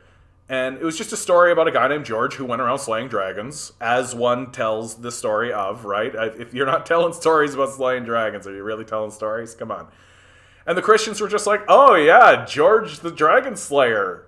You mean Saint George the Dragon Slayer, you know. Very important Christian saint, George the Dragon Slayer. Like, obviously phony, like, obviously fake. Completely worked. People were just like, oh, the Christians, they like George, and he's a saint. Oh, they like gave him a fancy title, right? And he's like wearing white robes as he slays the dragon. Like they put him on one of those windows. One of those, what are they called? What's the name of the fucking window? The colorful window. I can't believe I'm blanking on the name of the window. I'm sure the chat's going to tell me all about it. Put him on one of those windows, you know? It's great. It's fucking great. I love it. I'm totally into that kind of shit, dude. I love, like, culture, and I love... Religious culture is the best. Because they really commit.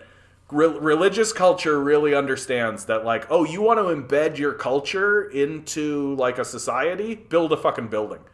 Like, literally make a building that is a cultural building and put it in the middle of the thing and make it look rad as shit.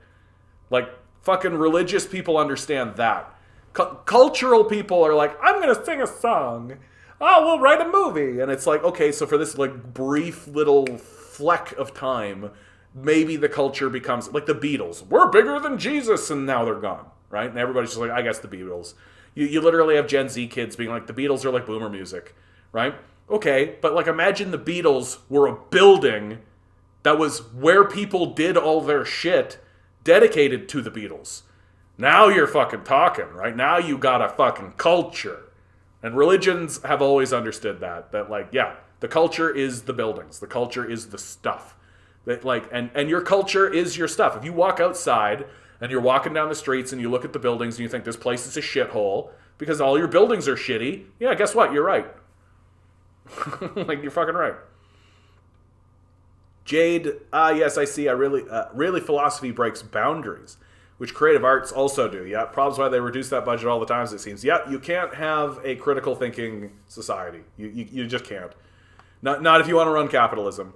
Because if you had a society capable of critical thinking and everybody was capable of critical thinking, the first thing that they would do is, wait, why do we need these capitalists at all? Like, for real. Like, wait a minute. These guys are worthless. They don't do anything. They just take all of our money and rape children. Like, that's all these guys are doing. Sasaki says, sorry, Yahweh is God's name. You were riffing on how stupid Christianity. My favorite thing to tell a Christian that God had a wife before a Roman Empire made her a demon. Fantastic, dude. No, I knew Yahweh was God's name. I just I didn't know about this God had a wife thing. Christianity, always learning something new. I grew up in it. We didn't believe that God had a wife. We weren't talking about that. Oh, and that the famous painting of White Jesus that everyone has hung on their wall is actually Leonardo da Vinci's gay lover. Yes, I did know that. What a fun fact. Thank you, Sasaki. That's a beautiful fact to bring into the chat. Like, and the second you say it, right? The second you say it, you're like, that does look like Leonardo da Vinci's gay lover. Like, yeah, the image that everyone has, like, of White Jesus, right? The moment you know that that's Leonardo da Vinci's gay lover, you're like, that does look like Leonardo da Vinci's gay lover. And it's actually very sweet, isn't it? Don't you think it's really sweet that Leonardo da Vinci was like, I am going to make my gay lover look like the Son of God? That's commitment right there, man. That's true love, if you ask me, you know? That's what I hope the big takeaway from that all is that we all go like, wow, I hope that someday someone takes me and makes me a very important historical character or figure. What a beautiful thing. And that's like forever. Like when people think of Jesus Christ, they think of Leonardo da Vinci's gay lover. What a beautiful gift that Leonardo da Vinci gave to his gay lover. Thank you, Leonardo da Vinci. You ADHD gay, like, you're just beautiful, man. Santora, one advantage of having a Christian occultist is apparent.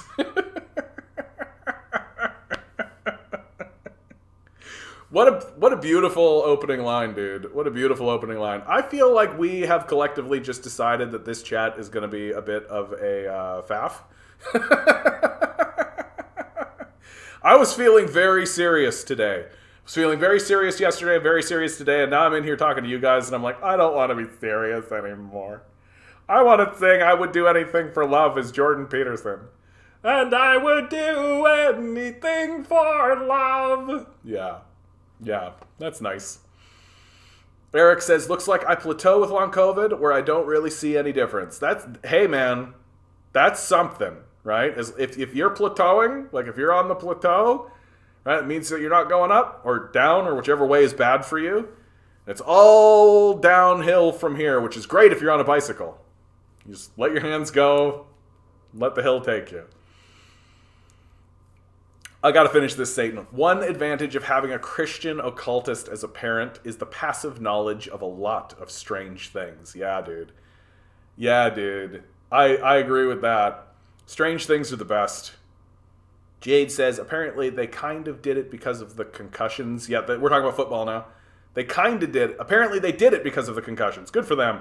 If anything, make it more sports virtual reality or something. Real American football is exploitive and gross, like Gladiators or something. Yeah, I mean, American culture is getting very like, take a look at the rise of MMA.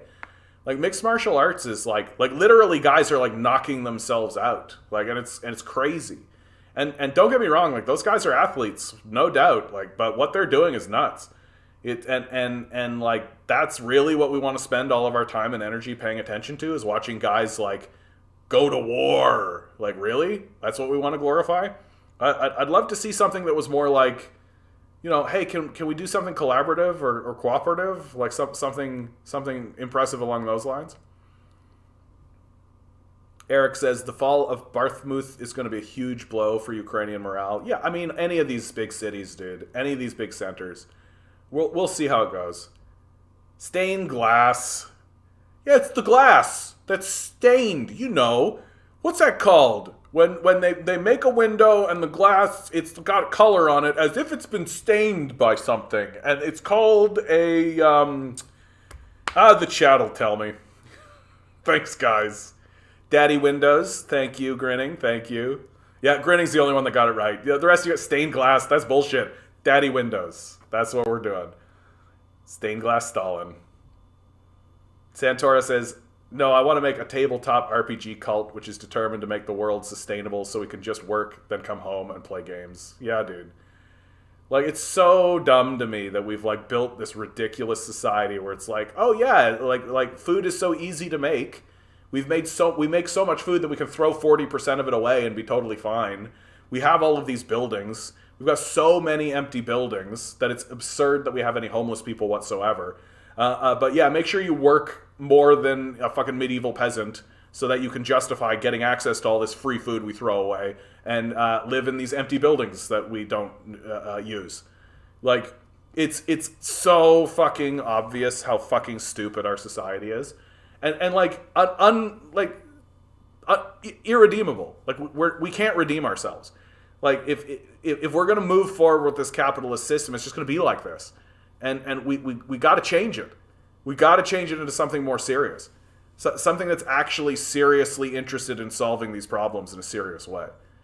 Because to do otherwise, like, we are going to run headfirst into a brick wall. Like, we're just doing it.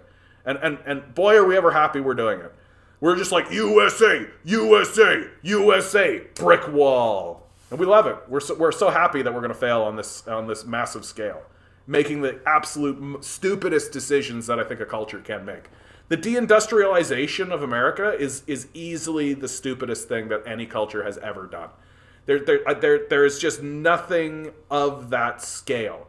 Of, like, literally, let's take the industrial base out of places like Detroit and move them to our competitors. Womp, womp, womp. But this is what happens when you let idiots take control of the culture. Like, yeah, money is the thing. Hey, I made some more paper dollars that we invented. We invented paper dollars, and I'm making more by destroying my country. Yeah, I destroyed my country for fake money we invented. We're the smartest. USA, the end of history. This is the greatest. Manifest destiny. Okay. Ashira, this is from Eric. Ashira was God's wife during the First Temple's period, and at the beginning of the Second Temple period, the Jews erased all evidence of her and had her turned into an idol. Everything that is related to Ashira. I don't know. I feel like God should have a wife. Don't you? Don't you think God... I bet he's lonely. I bet he's just a lonely dude being all alone. So lonely that he had to make a son. Just made a son by himself. Just like, yeah, maybe I'll go down there and hang out with the humans. It's kind of boring. Infinity, sort of the same. Jade, I like how if Jesus came back, everyone would be wearing his biggest trauma around their neck and his face like a nightmare. Yeah. I mean, I get the idea of the cross, but nobody actually understands it that way. The whole point of displaying the cross is it's like a never forget sort of thing. It's like, this is what we used to do. Like, we used to take people whose only crime was, like, walking around, saying nice things, doing nice things, and upholding the law, and we would crucify them. Like, this is what we used to do. This is humanity. We for sure used to do this. And so it has that kind of never forget sort of quality. But boy, are we ever forgetting. Boy, are we ever forgetting. And it seems like we're really happy to do so. And this is what annoys me the most about the Christian conversation that's going on. It's all like, no, Jesus was real. And we've got all this evidence of Jesus being real because there's a tomb. We've got the tomb where Jesus died. That's certainly not just people doing that after the case and just glorifying a place to sort of manifest the story into reality. No, that's not what's going on. This is actually where Jesus died. Forgetting that, like, it doesn't matter at all. Like, it's the most irrelevant thing of life. Who gives a shit if Jesus was real? Like, in fact, if you ask me, it's more powerful if Jesus didn't exist. Because look at the power of the story. The story is it's an incredible story that we all know it. It's 2,000 years old and we all know the story of Christ. Like, that's fucking crazy. That's insane. And if you're telling me it's all based on, like, a fictional story they all made, then that's crazy awesome. That's incredible. We should think about that and be like, oh my God, so there's this made-up story that a bunch of people made up, and it became the culture. Like, what? Okay. Like, fantastic. And But no, we're all like, and because we're having that stupid conversation, we're not actually talking about like, hey, what did that guy actually say? What did that guy actually say out loud and tell people to do? Right? We're all working really hard to like, Jesus was real, Jesus was fake, Jesus was real, Jesus was fake. But nobody's actually going like, hey, did you know that Christ said give your money to the poor?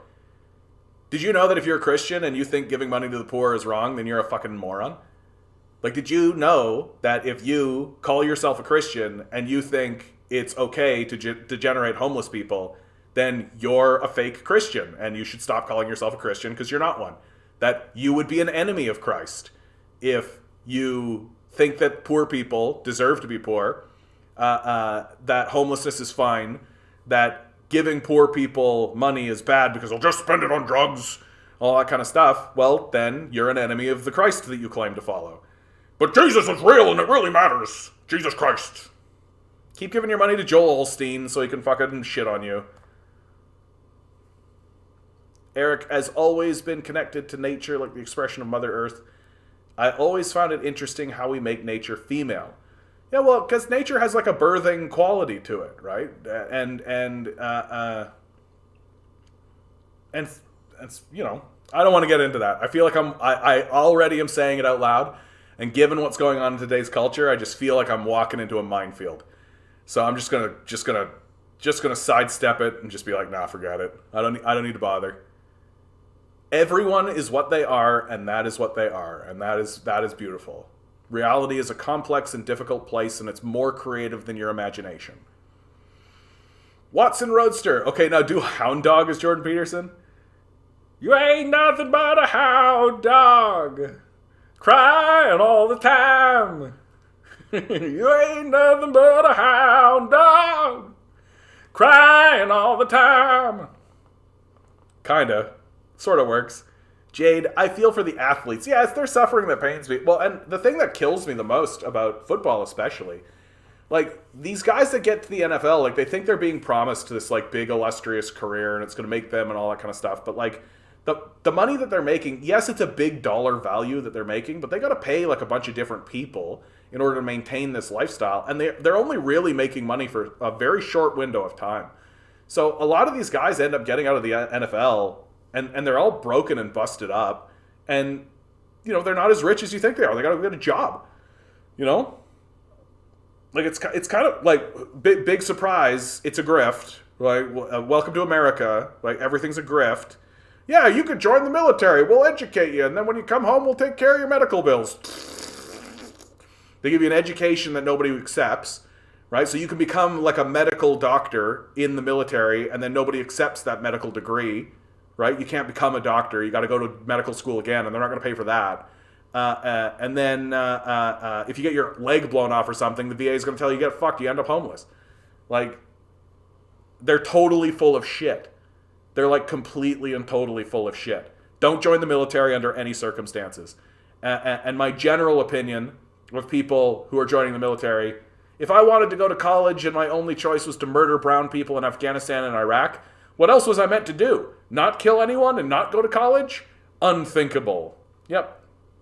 More or less. More or less the truth. More or less the truth. Hey, Major, how you doing, bud? Good to see you. I guess I'm a real troglodyte. I love football and boxing. No, dude, I get it, dude. Don't get me wrong. I was really deep into MMA for a long time, and I still am to a reasonable enough degree. But there is no arguing that what they're doing is nuts. Like, that's nuts. And I think in a big way, that's the appeal, right? Like, the appeal is that it is like fucking crazy what they're doing.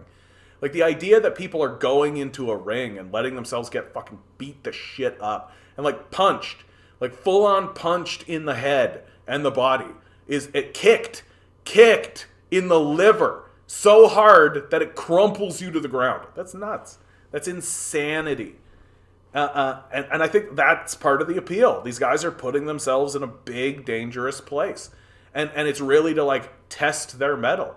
And some of these guys, you look at their careers and you look at who they are, and you can't help but feel that they really are doing it not for any kind of financial gain or not any kind of thing, but to really prove themselves and to test themselves out in the world and to become part of some kind of larger martial arts legacy. Like, I think about a guy like Machida. Machida for sure was like that, where he was in the game not because it was going to make him wealth or prestige or fame or any of that. I really do believe that guy was in there because he was of this martial arts legacy, and he wanted to be established and establish himself in the legacy of this martial arts tradition that his father taught him as an excellent martial artist that should be taken seriously. And perhaps even advance his martial arts, and perhaps even allow future generations to look at his period of time and his fighting and be like, this is the skill set that he brought. Here's how he altered and changed things. Here's how he furthered his own martial arts. There's something really beautiful about that. It's nuts. It's crazy. It's like the crazy shit that humans do. But like, and the thing that's wild about something like MMA or boxing or football or any of this kind of stuff is you can't tell these guys not to. Like, that's the thing that I think is what makes it just like the next level of nuts. That like, you can't tell some of these guys not to. That they are like, I'm going to fight people. What are you going to do about it? And we're all just like, I guess this guy's just going to fight people. He might as well do it in a fucking ring. So that he's not walking up to random people on the street. Or there's not like street fighting or any of this kind of shit. Just like, yeah, okay, bud, in there. You want to do that, you go over there and you go do that. Right? Can we watch? Yeah, of course you can fucking watch. Okay. Like, that's a part of it that I think is very real. I think that there are people in the world who are just like, I am here to punch people and be punched. And you're like, okay, bro. You know who's really beautiful to watch right now? Like, really, really, like, having incredible in public existential conversations about the meaning and value of life, and really reflecting on his journey, is Mike Tyson. Mike Tyson is having some really fascinating and interesting existential, spiritual conversations with some really interesting people. And what's really great about watching Mike Tyson go through that journey is that he's not fucking around. Like, he's in the conversation and he's engaging in the conversation in the same way that he fought, which is he's not pulling punches. He's laying it out. He's making very simple, strong statements and challenging people to come up to his level, and then making himself profoundly vulnerable and admitting things about his emotions and how he feels. About his fear, about one of the things I heard him say is as I'm facing my death, I find that I'm afraid and I don't know why. What an incredibly profound and vulnerable thing to admit to everyone. That as he faces his death, he's afraid of it and he doesn't know why, and he wants to know more about that. It's really something to watch someone like Mike Tyson with his legacy kind of fall into this sort of profound philosophy at the end of his life. It's really something. And it really just tells you, we don't know why we're here. We don't really know why we're here. We're just here. That one of the things that I think religion does have as value in our society is that it is trying to struggle with that idea of what the fuck is this? Why are we here? What is this? How do we deal with it? That's something that religion really tries to struggle with. How do we deal with it? How do we act? How do we respond to each other? How do we treat one another? What are we supposed to do while we're here? What is this? What the fuck is this? And I think that there are people that are just like, I know exactly what I'm here to do. And they know exactly what they're here to do the moment they're here. And they just start doing it. And sometimes that really is just like, I'm going to become a fucking weapon. I'm going to blow people away. And they do. That's just something, man. and you can't tell them, and you can't say no. Like, what are you supposed to say to these guys? No? Good luck with that. If you'd like to see a cooperative sport, look at the tower building competitions at Catalonia, Spain. Fantastic, dude. That reminds me of like when the firefighters do shit. They have like firefighter competitions. And they're all like climbing up ladders and doing all kinds of physical feats. Yeah, human towers. That's amazing. Yeah, where are the bingo materials? Yeah, good question. I don't know, dude. That's fine. This is how this is going to be today. I'll take it for as it is. I hope you guys are all doing really, really well out there, out in TikTok land. Each and every one of you is a beautiful person. If you do want to talk to me, right, the description's up above. I don't engage with the TikTok chat because it's kind of like lots of Nazis. Like, I hate to break it to you guys. Lots of Nazis come in here.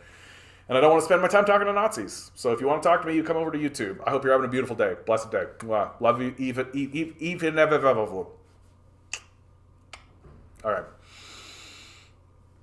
Eric really wants to talk about Ukraine, man. Well, the reason that Barthmuth is such a huge thing is because Zelensky is literally throwing everything at it to defend it.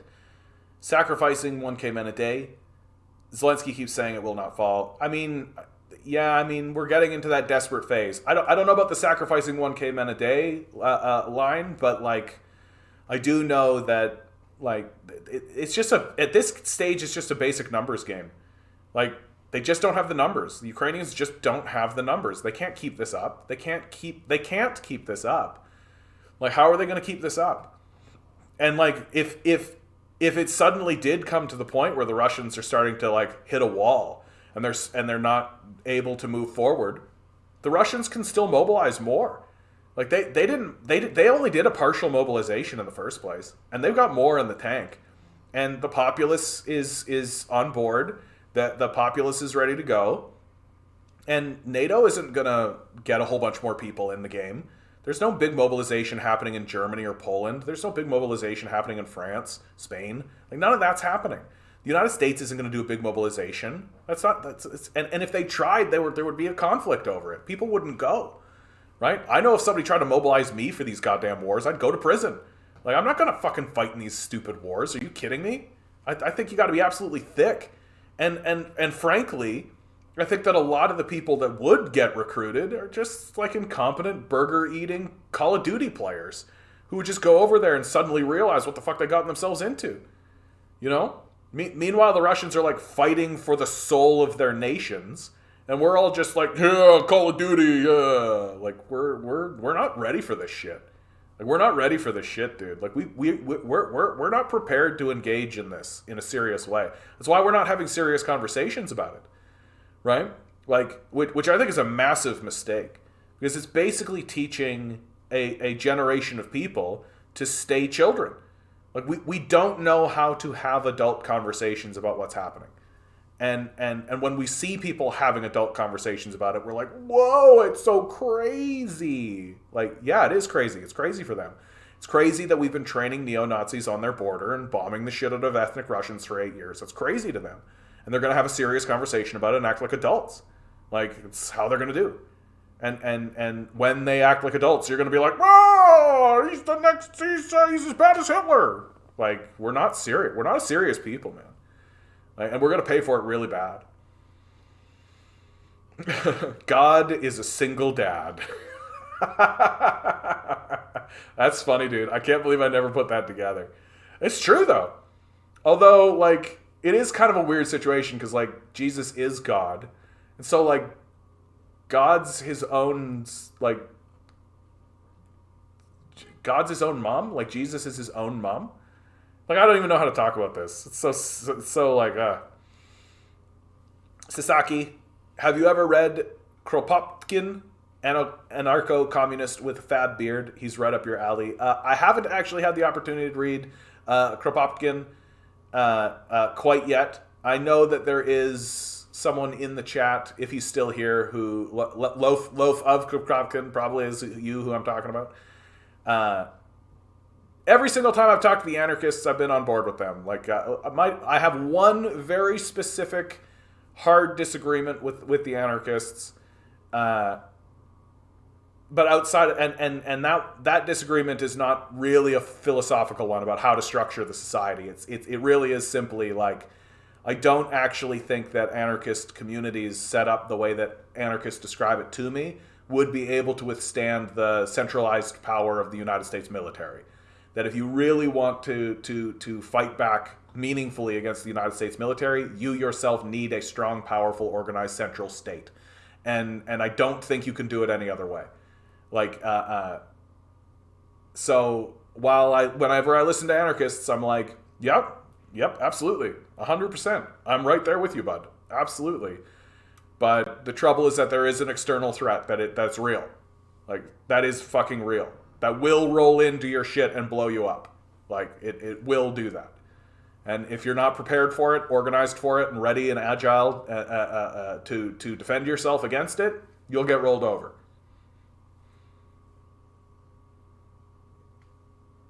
Grinning, when I see these towers, I get a little tear in my eye. All that cooperation is refreshing. That's the Spanish. Jade says, I tricked people into buying half-assed products that pollute the planet. It is innovation, yeah. Capitalism is innovation. Oh, we got a new guy, handsome boy. Well, that's very confident. Handsome boy. Hello from Russia. I would like to appreciate to you understanding us. We are not your enemy. We are defending our territory from NATO expansion. I think that's accurate. Unfortunately, it is a war. People are suffering and dying. But Ukraine government did everything to get involved with conflict with us. I think that's right. Like, Zelensky admitted recently he had no intention to uphold the Minsk agreements, right? Like, that's really brutal. Like, just talk about negotiating in bad faith, right?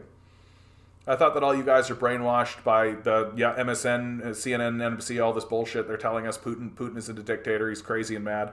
He's just defending your territory. Dude, are you kidding me? Yeah. If it's normal, standing front for your country, up for your people. Don't worry about that, handsome boy. I understand, bud. My position on Putin has always been that I don't think he had a choice. That I think that the energy that was coming up from the people himself and from the communists within the government was getting to such a pressure level that if he didn't act and actually engage militarily, he would have been replaced by somebody who would have. And like, it really is, like, what is happening on the Ukrainian-Russian border, what is happening in Ukraine is beyond the scope of a single man. It's beyond the scope of just Putin. That Putin is the face of it. He's the representative of the people in this moment in time. And it's going to be interesting to see how the Russians think of him as time moves forward. I tend to see Putin as a very pivotal figure in Russian history, that he really is the leader that is pivoting Russia away from the West, obviously away from the West and into BRICS and China and all of this kind of stuff. That I think that if it was up to Putin, he would have gone along with the West, right? Putin was trying to get into the G8, and G7. Putin was trying to get into NATO. Right? Putin was trying to work with the West, and that the West just continuously alienated. And I think the final straw that broke the camel's back is when they rejected his application to NATO. That, like, I think Russia and Putin were saying, okay, it's fine if you encroach towards Russia as long as we're part of NATO. Because if we're part of NATO, then you're not really encroaching on the border, you're just filling in the gap, right? But then they rejected him. And I think that was the straw that broke the camel's back for Putin. That was the moment when he realized, oh, the West will never allow us to integrate. We will always be considered a second-class country. They will never consider us as a partner. And once the 2014 coup happened in Ukraine, that's the end of the story, dude. Like, that's the end of that story. And I think it's a damn shame. Imagine a world if Russia was part of NATO. Like, imagine that world. It would be different. It would be a different world. But America, I don't think, would ever tolerate it.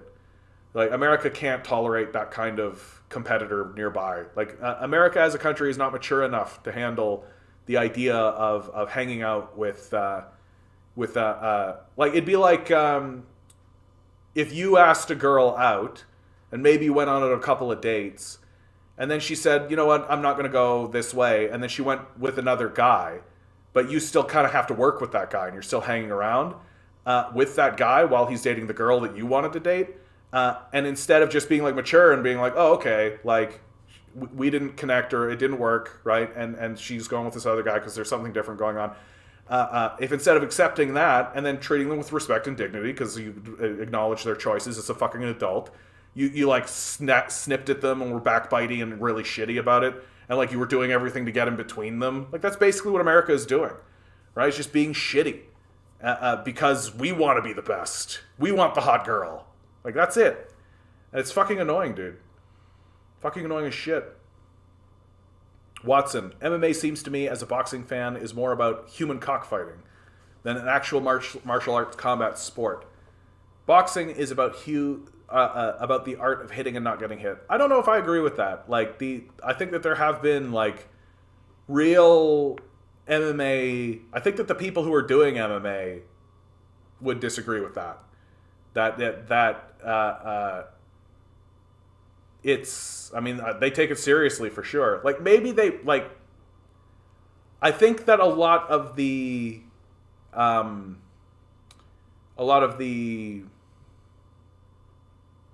propaganda, the advertising of MMA leans into that idea that it is still something that they have to advertise and they want to make money off of. Like it's still capitalism, right? But like if you actually go into these gyms and you actually deal with the guys that are actually doing the fighting, and to me Machida is actually like kind of the very top of this, or someone like George St. Pierre. Like George St. Pierre was like he wasn't going in there as like a human cockfighter. Like he was going in there as a martial artist, and he was interested in moving the sport for sure. And I mean, like you talk about hitting and not getting hit, sounds like Machida to me. So still a fucking crazy thing. Feels like boys. Ooh. And that's not to shit on boxers, man, because boxers are what right now we're looking at one of the greatest boxers that ever lived. I'm blanking on his name right now, but the dude has like an undefeated record. He's like an incredible like lightweight fighter. He recently defeated, not that recently, I guess, but there was like an MMA guy that came over, and it made a big thing. They all made like $1 billion. But like he may very well be like the greatest boxer that ever lived, and he's fighting today. Like he's fighting now. It's nuts. Feels like boys, men's, humans' desires to challenge physical boundaries, nature versus nurture. Don't know, but there's something there. I'd love to know how society can do that better, maybe. Yeah, I mean, who knows, man? I would love to see them try to brush off Bakhmut and downplay its loss. Yeah, no kidding. Handsome boy, Ukraine cannot win. It's simply impossible. I just do not understand what's the goal. Dude, I think that what we're looking at is what happens when you let fascists and Nazis in charge. I think that's really the bottom line. That fascists and Nazis, their goal is violence and chaos and death and destruction, and they're getting it. Like that's what I really think it comes down to. Like that to them, giving up, quote unquote, giving up or laying down arms is just, that's not how it works when you're dealing with Nazis and fascists. That the Nazis and fascists have to be defeated. And until they individually, personally are defeated, then their defeat is not inevitable. Like it really isn't until you're like walking into Hitler's bunker that the Nazis are like, okay, it's over. And that's what it's going to take. Like the Russians are going to have to walk into Kiev. Like that's as scummy and as shitty as it is, but that's the truth. Because you guys are dealing with fucking fascists. And fascists don't give up. They just don't. No matter what. And because to them the point is the chaos and the point is the death. Like there is no peace with fascism. It doesn't exist. That if the fascists win the war, then they begin the purge, right? So it's either they're fighting a war against an external enemy that's trying to stop them, or they're fighting an internal war against the people they think are subhuman. Fascists want, need, and desire war, and they constantly fight it. And so they're getting what they want, which is war. And you can't reason with them. They're not rational. They're rabid dogs, right? And they're going to fight until they can't. Like, that's the hard truth of it. And it's terrible. And the fact that my country of Canada, has funded and aided and sent weaponry and arms to these fucking neo-Nazis, I think it's despicable. It's disgraceful that the Trudeau regime should be taken to The Hague over what they've done. That's not going to happen, obviously. That's not how the death cult works. But the fact that I'm living in a country that's actively funding Nazis in order to perpetuate this endless godless war so that what, Raytheon can make more money, I guess? It's just fucking godless. It's just, if evil exists, that's what it is. Radio Halifax, Hato is being demilitarized. I mean, it's crazy what's happening with NATO, man. Like, they're moving, they want to start a war in Taiwan. We're getting legitimate reports saying that if America started a war in Taiwan, they'd be out of bullets in a week. And meanwhile, the Joint Chiefs of Staff are like, yeah, let's go. We can win. Like, it's crazy. Santora, you normally wait to die to reincarnate, but God glitched his save. Yeah, there you go. Flackjack. Strong name, dude. Flackjack. Ayo, I came from TikTok. Is this where the revolution is taking place? I mean, I will inform you of revolutionary action, and I will direct you to organizations. If you take a look at the description, you'll find socialistaction.ca. They're an organization that are attempting to build revolutionary energy and that sort of stuff. Please look into that. But if I was really honest with you, Flackjack, this is kind of where you're going to go to witness the collapse. Like, I don't think we're going to be able to prevent the collapse.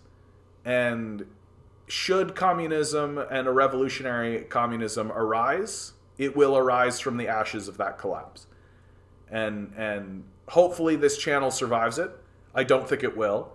But I'm trying to spread myself around, trying to get involved, trying to communicate the best I can, trying to do the best I can, to act as a solidarity point, as a solidarity movement, and to tell the truth about what I see in the world. And to not... I think there are a lot of voices who would say that they're trying to do the same thing, but they're bullshitting themselves. That there's a lot of, like, wow, that's crazy that happens on a lot of these channels. Whereas I'm here to tell you there is something that we can do. We can surround the halls of power. We can do that at any moment. We can literally put down our work tools, leave the buildings, surround the halls of power, and never go back. Stop paying rent, stop paying for food, stop paying for all of it, and demand that something be done about these injustices. But I don't think that that's actually going to happen until the dollar devalues. That's going to be the big wake-up call for lots of people, I think, when the dollar devalues. That I think a lot of people are just going to be like, fuck this shit. And if voices like mine aren't in the conversation, then it's Nazism for us. Like, that's why I do this. Because if we don't actually offer an alternative idea, an alternative view, and and imagine a different world than what the Nazis are envisioning for us, then it's Nazism for us. Eric says, fun fact about the Trinity, it was created 300 years later after the event in the New Testament. You always forget that I'm an anarchist myself. I'm quite the anarchist myself. No, I remember, Eric. You're a Christian anarchist. I know. I know, bud. Jade says, I saw this building exercise they did. We're talking about the Spanish again, where one team won versus a group where all teams won. The latter built better structures. Fantastic, dude. Ligand to Z says, months ago we had another quote-unquote Russian in our stream, but he was anti-Putin, pro-West, pro-Ukraine. Yeah, that does happen. That does happen. Hey, man. And you don't know who you're talking to, right? Like, you could be talking to a kid, right? You could be talking to somebody who, like, literally lives in, like, the most bubble place, right? You could literally be talking to, like, the son of a Nazi. You don't know. Flackjack. MMA has been proven to be far less damaging in comparison to boxing. Boxing is constant head trauma with larger gloves. Brain damage is far more common in boxing, unfortunately. I mean, I think both are nuts, dude. Like if you're stepping in there, you're getting hurt. There's just no two ways about it. The reason America, this is from Santora, the reason America is fighting is due to the fact that white people are dying and Russians doing it. I mean, no, America, I think the thing that shocked America is that it was a war between white nations. Like, Americans are fine if the war is between a white nation and a brown nation, right? Like, Americans don't give a fuck about that. So if you go to not Israel, if you go to like Iraq or Afghanistan or Somalia or Ethiopia or any of the African nations, any of the South American nations, any of the East Asian nations, and just bomb the shit out of them, Americans are just like, wow, did you see Chris Rock got slapped? You know, like they don't give a fuck. Like they don't care at all. They're literally just like, yeah, Nicki Minaj shook her booty and I loved it. Like that, they don't give two fucks if white people are killing brown people with big giant bombs from fighter jets and shit. But if it's white people killing white people, then it's serious. Then you got to change your Facebook flag to like white, yellow, and blue, and be like, "We stand with Ukraine" and all this kind of shit, right? Even though that's completely meaningless and nobody gives a fuck about it. And it's all virtue signaling in the first place. But America. So what's going on, and what's so horrifying is that America has really shown that it's willing. There are no lines. I think that's like the people of South America, Africa, the Middle East, and East Asia were always like, yeah, but they'll never like bomb themselves. Like they'll never go to war with themselves. Like the white people will never go to war with the white people, right? Like they're going to war with the not white people, but you know what? That's nothing new there, right? Like so. But now, like, the white nations are going to war with one another, and I think that's really gotten everybody in the world to be like, oh, like, there's no lines. Like, there aren't actually rules. And the Americans have no loyalty, not even racial loyalty, not the racial loyalty based on the rules that they themselves created. And it's going to continue degrading this way. And if America needs to bomb, like, Germany in order to make a little bit more money for itself, well, it's already done that. It destroyed the Nord Stream pipeline, right? So, like, there's nothing America won't do to secure its power and on the world stage. And this has gotten the whole rest of the world to understand that, like, oh, we need to band together, because if we don't band together, America will just continue destroying us, and it will get more serious. Because places like China are attempting to really build something and attempting to actually have a good place to live. And America can't tolerate that for long. And it is only a matter of time before the bombs start coming for China. And the Chinese know it. And so they're doing everything they can to, like, shore up a defense. Flackjack says, I know a successful revolution is next to impossible. Sadly, friend, I don't align with your views. I came here to be open-minded and listen, though. I do agree in capitalism being shit. Yeah, I mean, honestly, Flackjack, if you're there, that's good enough for me right now. Like, if you are sitting there being like, capitalism shit, we need better ideas, well, there are better ideas. There are a lot of better ideas. The thing that I would suggest, and I'm happy that you're saying that you're being open-minded, that's really wonderful, and I really value that, is that a lot of the stuff that you've probably heard about communism is bullshit. Like, a lot of the stuff you've heard about communism is probably bullshit, dude. Like, the CIA is a massive, enormous, powerful propaganda system that exists specifically to lie about communism. And chances are real fucking good that you're sitting there being like, well, the communists are this and that and the other thing, and they're probably not. So keep that mind open, bud. Keep that mind open. That's all you need. That's all you need. Oh, call me a tanky. That's fine. I don't give a shit. I've never been insulted by that. Oh no, I'm big and strong and powerful and I win wars. Like, that's how dumb our enemies are. Like, our enemies are so stupid that they're calling us like cool things. Like, be like, yeah, you rad guy, man, you're really good to your mother. Like, okay, thanks, bud. It's just like not an insult. Eric says, one thing that I will complain with so many anarchists is that they downplay the U.S. imperialism, and if you dare criticize the Ukraine government and expose they are not fighting for freedom, they are going to call you a tanky. Yeah. Well, because they don't, like, they just end up in that kind of like, oh, tanky, tanky. They don't really actually care about a critical analysis. Like, a lot, I hate to say it, and I don't mean to say this because I know that there's good anarchists in the chat, but I do meet a lot of anarchists that are obviously anarchists because it's edgy and cool. They're just being, like, rebellious. They don't actually have theory, right? And I think that there's a lot of that. Yeah, I know, right, Command Genius? I'm with you, dude. When are we going to point on that bingo? I'm like, I love that we have this bingo card now, by the way. It really makes it better. Because, like, before I was like, oh, these guys. These guys are coming in. But now I'm like, oh, good, these guys. These guys are coming in. Yeah. All right. And I love it. The chat's, like, sitting there being like, come on, let's go. Where are they? Where are they? It's going to be a good day when we actually get a bingo. I don't even know what to do. I don't know what we're going to do when we get a bingo. It's going to be something. Flackjack says, I don't want to disrespect your view just because I disagree, though. I just can't see any social system working for humanity. I feel humans are too addicted to conflict for anything to work fully. Interesting. You know what, dude? We were just talking about the bingo, and respectfully, that's like the human nature argument right there, right? So that's the free square, though. So, free square. I'll just do it anyway, just for fun, just because I want to. Human nature. Human nature is there is only really one attribute that is actually human nature, and that is adaptability. And Engels said, and it was correct to say, material conditions define human nature, because we are adapting to our material conditions constantly. And if you have a structure around you that rewards psychopaths and rewards the worst possible behavior, then that's what you get. And that's what capitalism is. Whereas if you have a structure that actually rewards people for helping the citizenry, then you end up with a better society, because that's what people are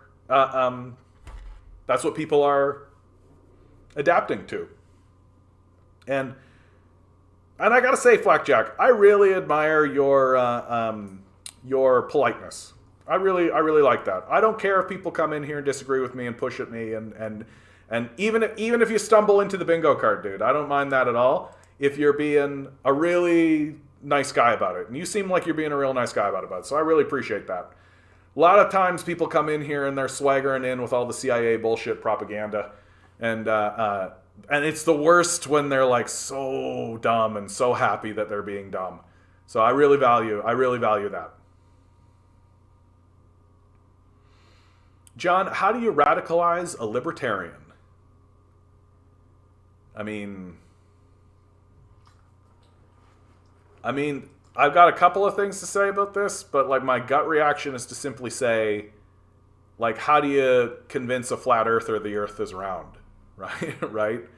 Like, how do you really convince a flat earther that the earth is round? Like, here's a picture, like, and then there's another part of me that says, nothing is going to convince people more of the failings of capitalism than capitalism itself.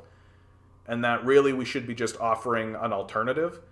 That the idea wouldn't be to convince people, more that we will be the ones who are there so that when capitalism does things that are overt and obvious and in line with what we're saying, people will know where to go and who to talk to, right?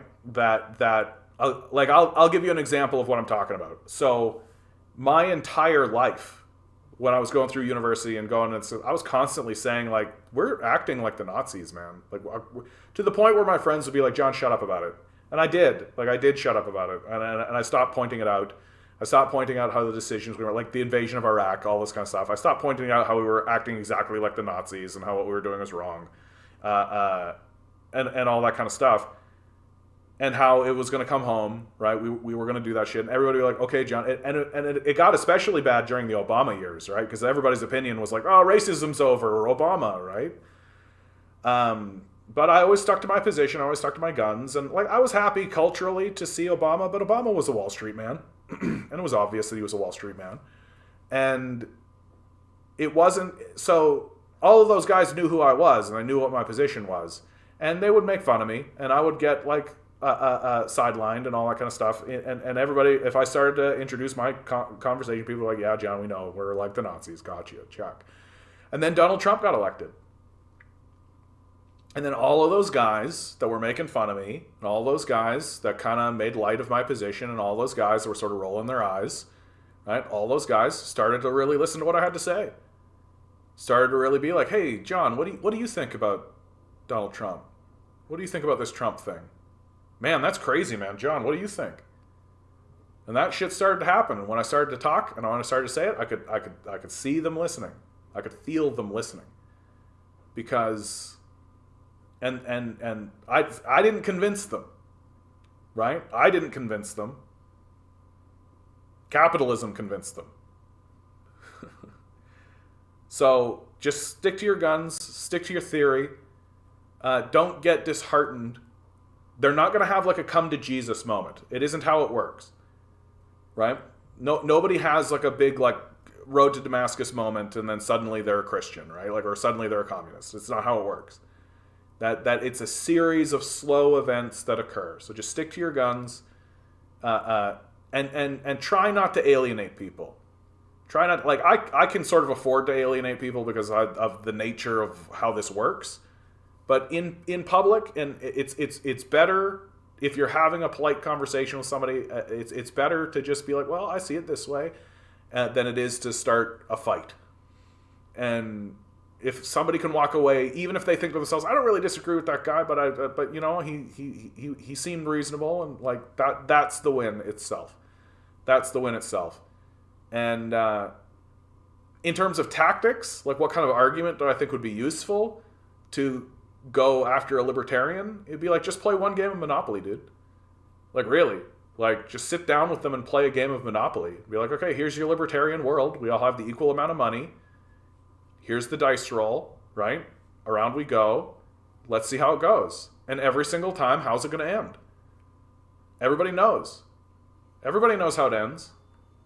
In the end, one person owns all the property and has all the money. And that's what they want. Like, and when a person gets knocked out of the game, you can be, well, what happens to that guy? Right? Like, the libertarian ethos can be defeated by a board game.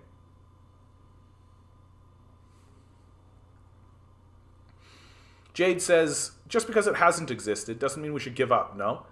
We probably felt we could imagine a lot of things before we created them in the past. Let's believe in current people too. Yeah, and I mean, I have a difficulty with this idea of like just the human nature argument, because like it's in human nature to kill one another. Should we not attempt to not kill one another? Like, why even make laws against murder? Like, why even do these sorts of things? Like why even have a system of law? The entire point of having like a legal system, and the entire point, if it's to be followed or believed in at all, is the idea that we are building a more and more civil society with these things, that we are having discussions with one another and making decisions, and that we can improve the general quality of the society that we live in. The trouble that I find is that so many Westerners are living in such a corrupted society.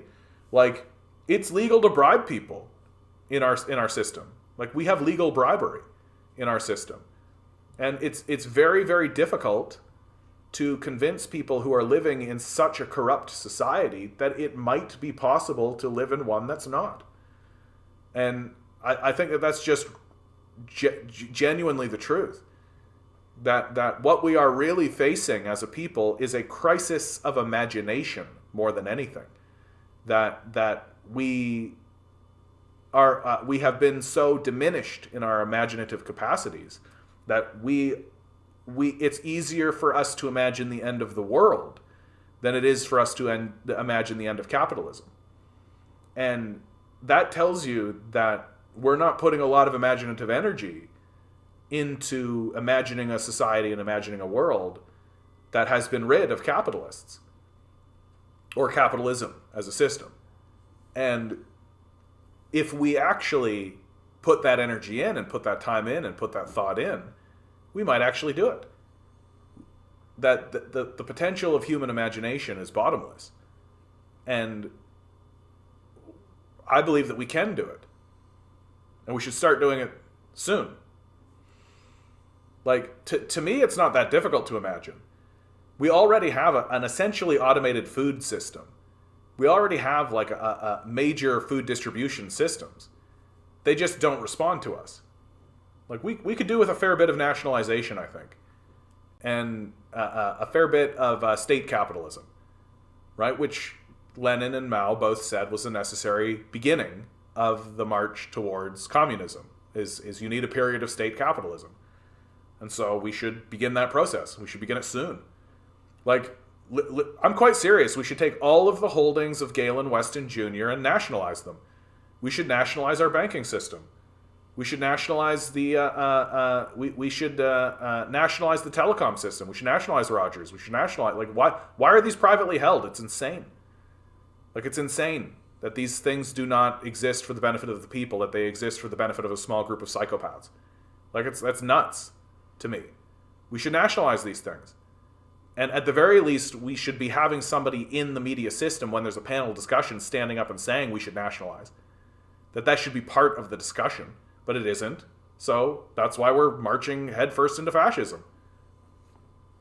Because there isn't an alternative being offered. And if you don't have an alternative being offered, then you can just say, oh, this is human nature, I guess.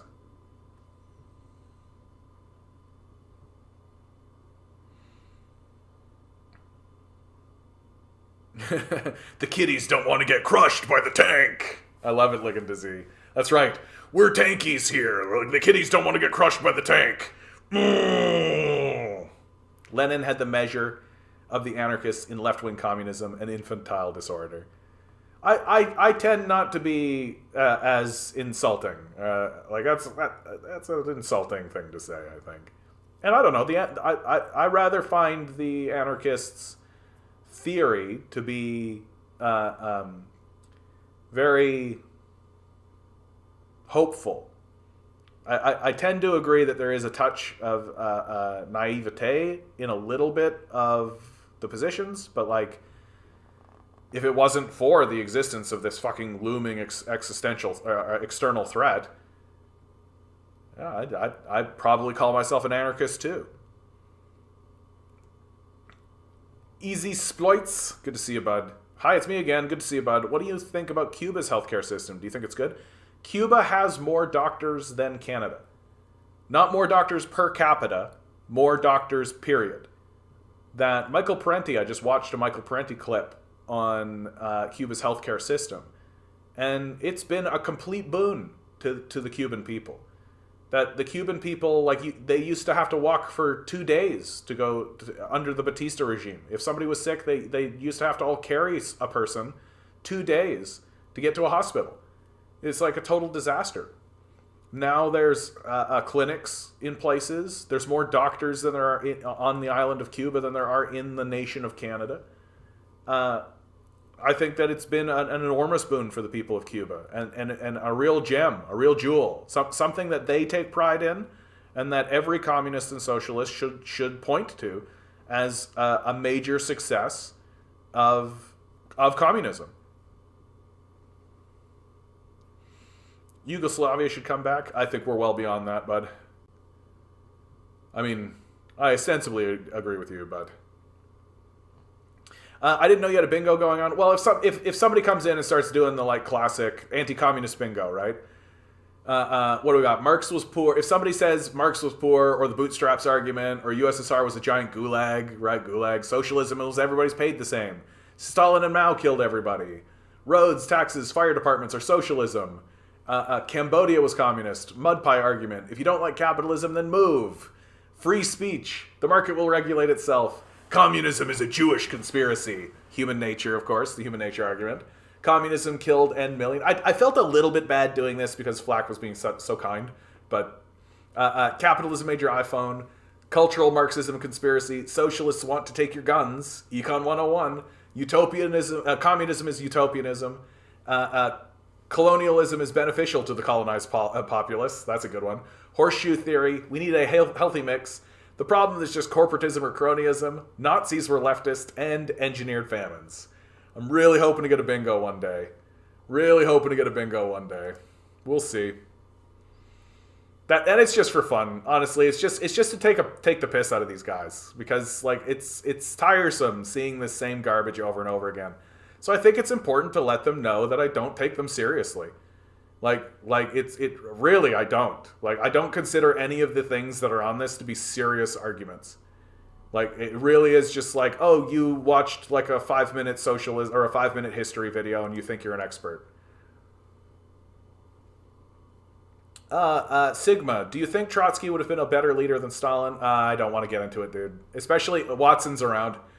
Watson's around, so there's a real Trotskyist in the chat. So I know that you are trying to open a big can of worms here, bud. I'm gonna wisely sidestep it.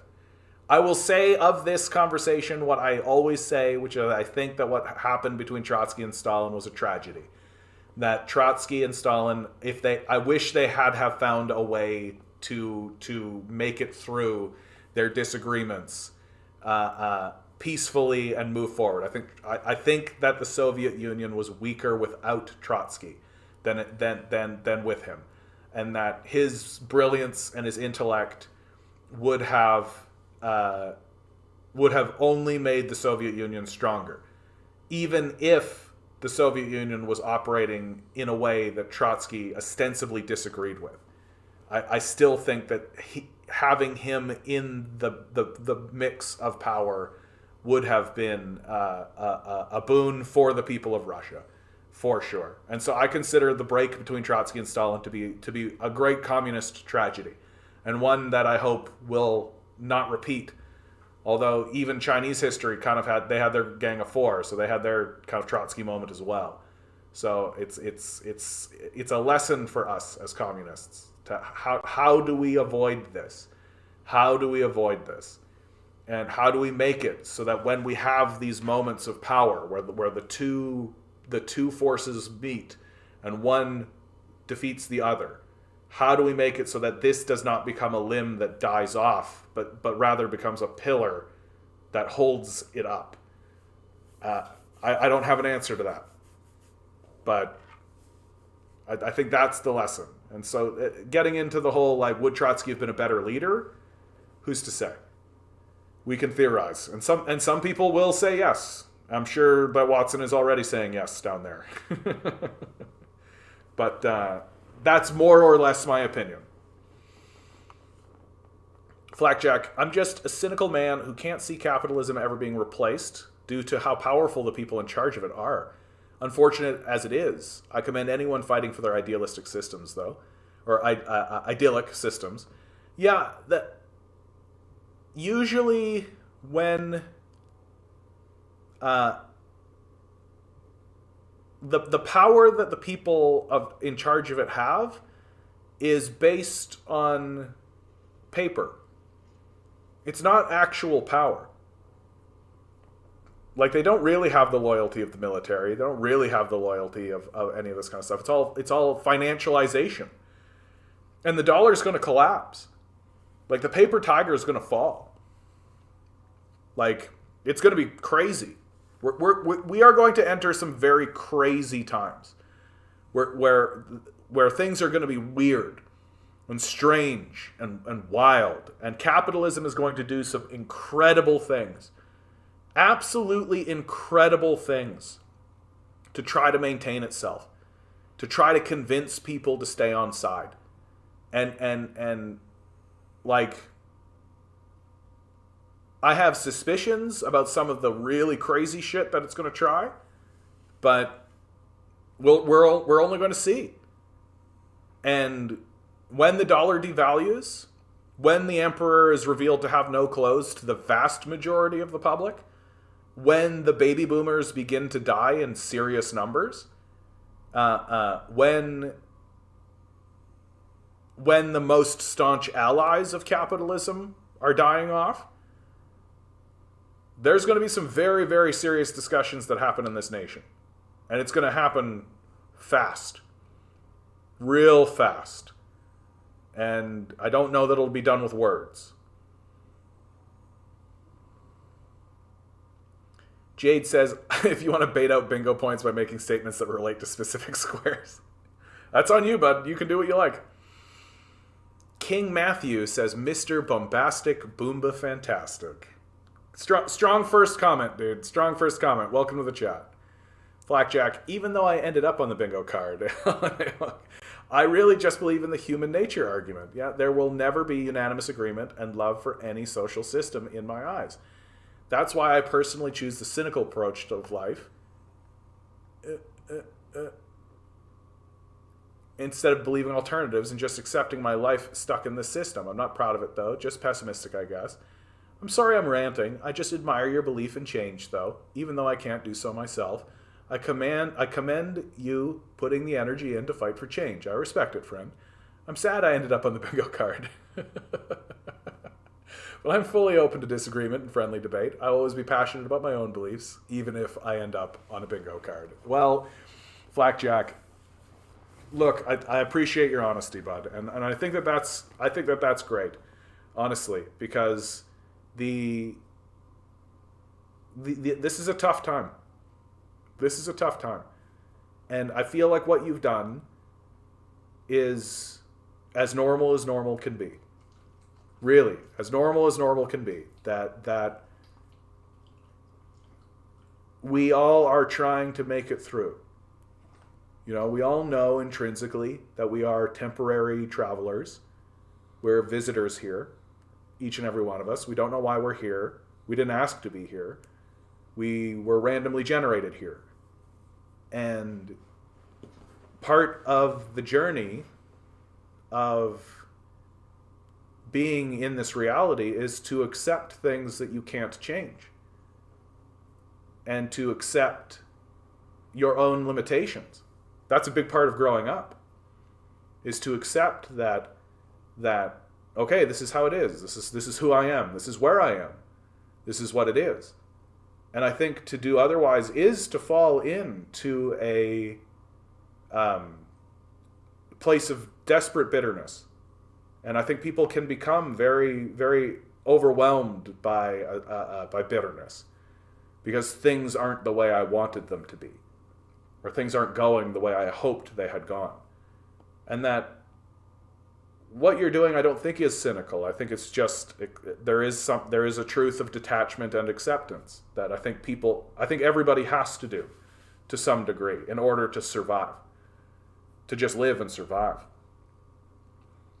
And my problem is that I have spent a great deal of my life, first with my religious upbringing and then with my artistic training, stretching my imagination and living in imaginative spaces and being imaginative. And imagination is a muscle. And if you have an imagination, an overactive imagination no less, and if you're a person who looks at the clouds and you watch the clouds more often than you look at the ground, then you begin to believe that the change that you think the world is capable of doing and that your society is capable of doing is actually much easier. It is much easier than we all make it out to be. And I do hope, and it is a hope, and I admit that it might be a bit unrealistic or maybe even naive, but I do hope that one day we're all just going to say, to hell with this. What are we even doing? What is this for? Why the hell am I going to this worthless job so that I can give all my money to a landlord? What the hell is any of this about?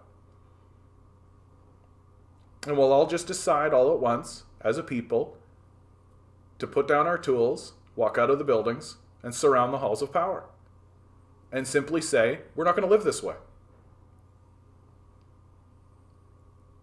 And I know it can be done. Because we've done it before. And we'll do it again. The question is whether or not we'll be alive for it.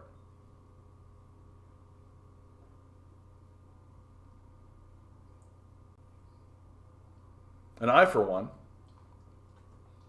I'm going to do everything I can to tell every person who will listen to what I have to say that it is possible to live in a better world.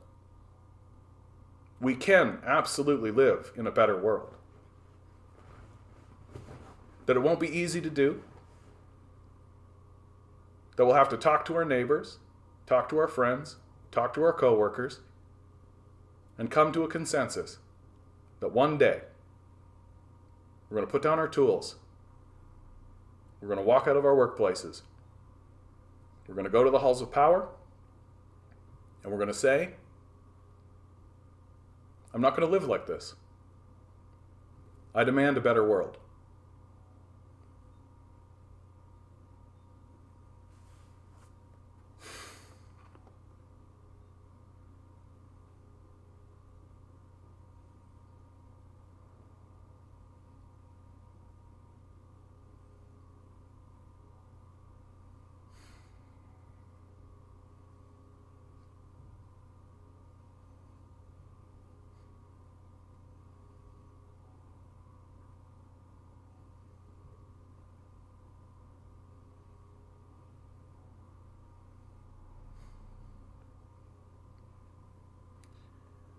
Jade says, you're not alone. And it's tempting to feel that way for everyone, I think. Yeah, personally, I feel like people are led by example. So I try to be the example that doesn't accept that. Yep, I think that's a fair thing to say.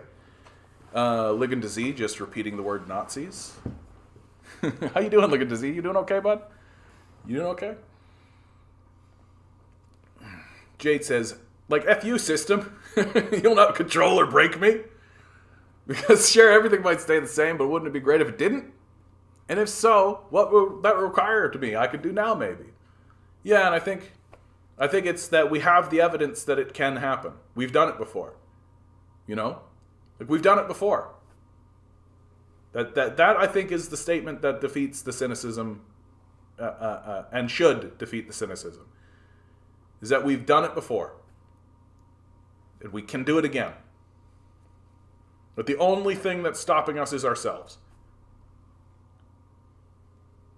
Because there aren't that many capitalists. They don't have that much power. The working class and labor is the power of the nation.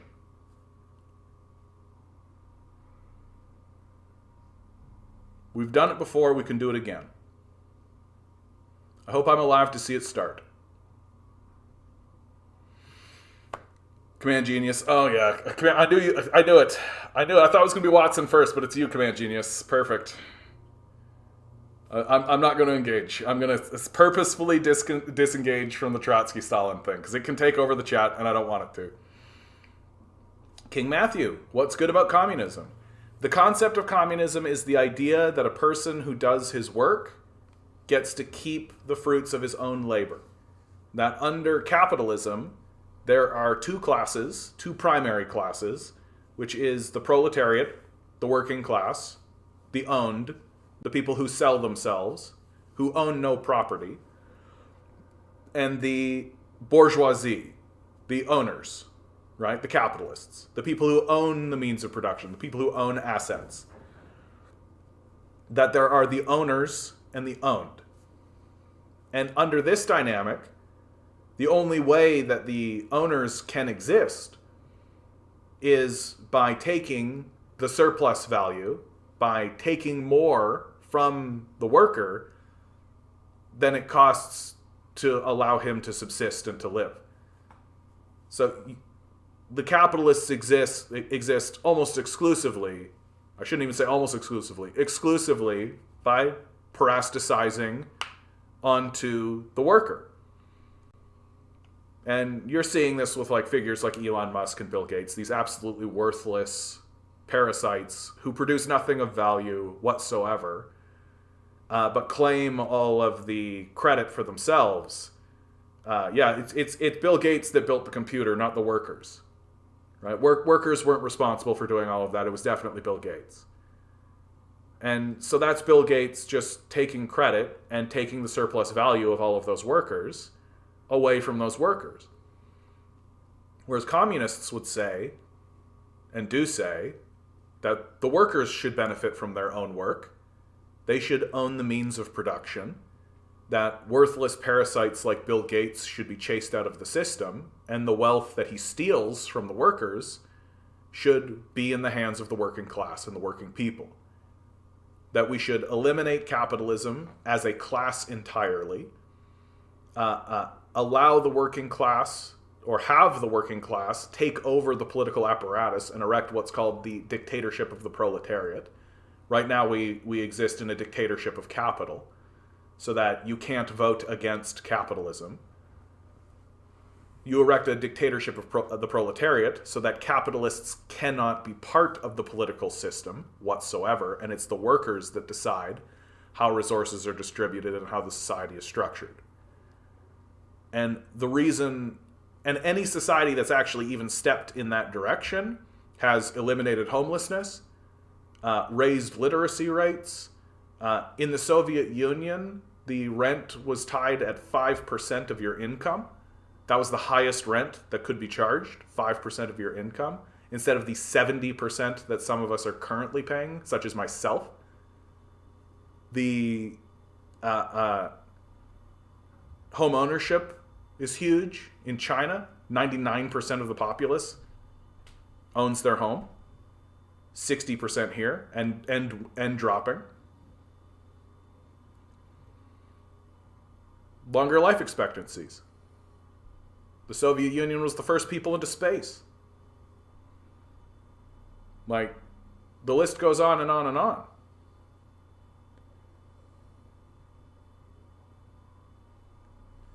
And I think my favorite thing that communists don't do is enslave people and put them in cobalt mines like fucking Musk does.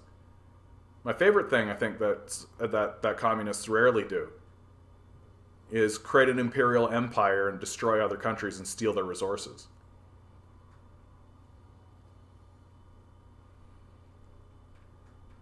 King Matthew says, I think we should give basic stuff for free. I actually agree with that. Like, we've got so much food and so much shelter. Like, we're throwing away 40% of our food. We literally throw food away to keep the price of food high because we're producing so much food. And if we actually allowed the amount of food that we actually had onto the market, it would drop the price of many things so significantly that the capitalists would make so much less money that they don't do it. There's your free market innovation right there. There's your capitalist innovation right there. And like, we've got so much housing that, like, this idea that we're running out of housing is bullshit. There's 5 empty houses for every homeless person. Like, it's total bullshit. It's like, we all know how diamonds were artificially inflated, right, in value, right? We all know that they created a false market of diamonds, right? And then we all destroyed it because we all stopped buying diamonds. Well, they're doing the same thing with housing. Like, we should destroy the housing market. The idea that we have a housing market is asinine and indefensible. Indefensible, in my view, that we have a housing market. Like, our housing is not a commodity. It's grotesque to commodify housing, just on the face of it, at its very bottom. Jade says, anyone else like to search sometimes videos opposing your views to mess with the algorithm? You can't know me. No, I don't like to fill my brain with trash. Eric, this is where I am anarchist, and my answer to the debate is to allow people negative liberties. The denial of negative liberties as a fundamental part of human nature is the number one failure you have communist country. I think you might need to expand that a little bit more, Eric. The concept of negative liberties. Like, what do you mean about negative liberties? Flackjack says, I respect that, Jade. There's gaps in my knowledge when it comes to all the social systems. I don't think communism is bad. I just don't know enough to make that case. Yeah. And Flackjack, I got to tell you, man, that puts you ahead of the game. That puts you ahead of the game. Simply standing up and saying, you know what, I don't know much about it. That puts you in a really good place, man. That's a really good place to be, especially someone as polite as yourself, who's coming in and talking to people respectfully. And frankly, to say that you just don't know enough about it, that's a really beautiful place to be, dude. There are people who come in here and they think they know, and they're just the fucking bingo card, dude. Like, they're just the fucking bingo card. And so if you're walking around saying I don't know, then it's all uphill for there. Read the Communist Manifesto. Go to YouTube. Type in the Communist Manifesto. Have a listen. Just have a listen. That's all. The problem with communism is that no one knows what communism will look like, since communism is a classless, moneyless, stateless society. Yet there's also that, like, Marx didn't give us the blueprint for how to get there. It was all just his major contribution was as a critique of capitalism.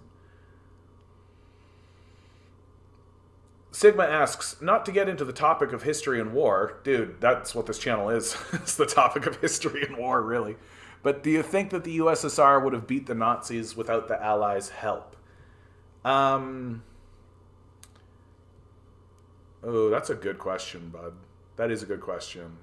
And if I was to be really honest, I think the answer is no. That the USSR, but that flows the other way too. That the Nazis would have absolutely rolled over the Allies if not for the USSR. The USSR is absolutely the one that was most important. They sacrificed the most. And there is always that argument that says, like, yeah, but they had British intelligence and American steel and all that kind of stuff. And, like, that's great and all. But the USSR sacrificed blood. Like, 20 million people. You know? Like, that's... I often find that when people say, well, the USSR didn't only win the war, they had British intelligence and American steel, that it's to take down the importance of the sacrifice that the Soviet Union withstood. Like, they absolutely won that war. Like, sure they did it with American steel. Sure. Sure they did it with British intelligence. Sure. Absolutely. But they also did it with their blood. And they did it with their bodies. And if they hadn't have done it, and if they hadn't have been there to do it, Hitler would have rolled over the UK. He would have rolled over. He would have taken Churchill out. For sure. And it would be foolish to believe otherwise. Flackjack, I came here to be open-minded is all. I will never claim any replacement social system is bad without proper knowledge, but I do maintain my belief in capitalism being near impossible to replace. They said the same thing about the monarchy. They said the same thing about the divine right of kings. That the exact same thing is always said about the entrenched social system. That this is impossible to replace. And then it was. That the monarchies we have are no longer where the center of power lies. And now we have a different social system. And we've done it before. We can do it again. The part I find so hard to understand is why Christians fight so much against communism when considering heaven is literally communism. There's no state, there's no money, there's no longer any classes. Yeah, dude. Eric, man. The Christians. Christians not believing in Christianity? Christians who don't listen to their Christ? Christians who don't give a shit what this guy actually says?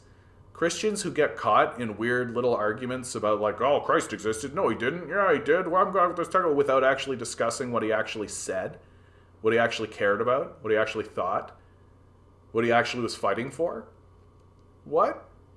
I've never seen that before. Every Christian I've ever met really, really cared about giving money to the poor, uplifting the needy, the powerless.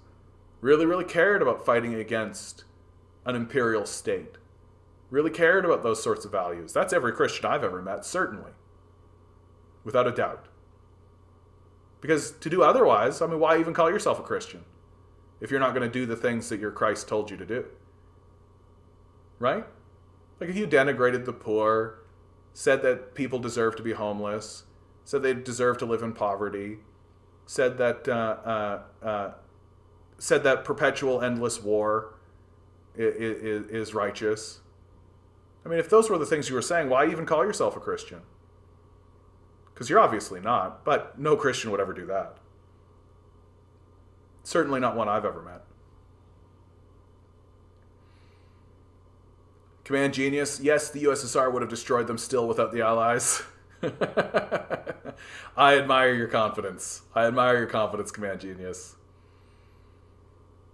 Eric says, this is funny. I'm playing a game called Evil Genius 2. I know the game. I just unlocked a trap called Paywall. This is the description of the chat. The most devious invention of the modern day times. Stop progress dead until your victim reaches into their wallet. Truly, truly evil.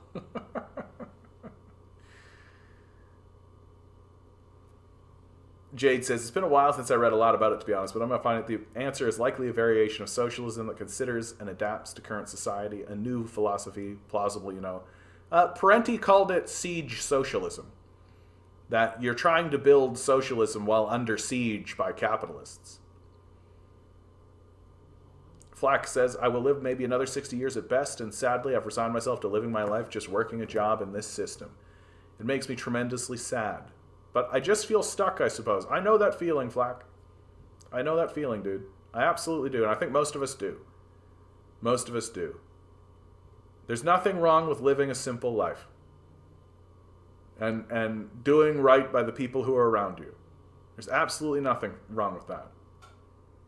And I think the right thing to do is to make sure that when a person interacts with you, that they feel better for having done so.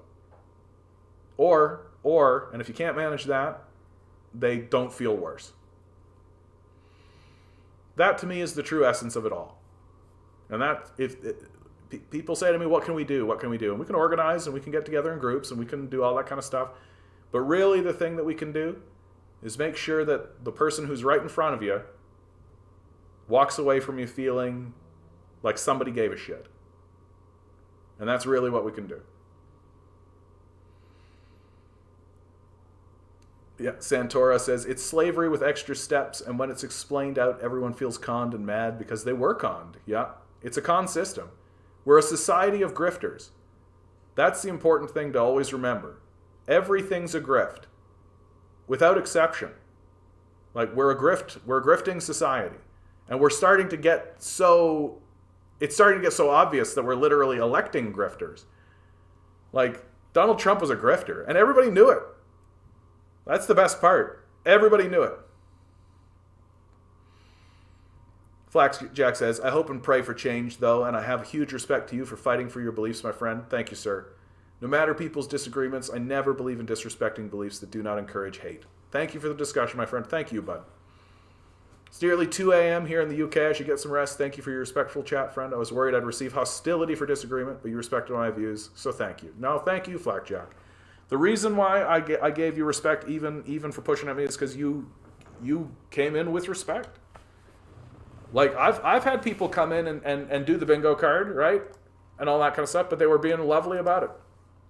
And that's really the truth. If you're lovely about it, you give love, you get love. That's what I'm trying to learn for myself, Sometimes I come in hot, and I know that that's true. I'm a very intense person, and I know that it really... People back off on me. I know it's true. And so I'm trying to learn how to approach more with calmness and love, but it's a journey.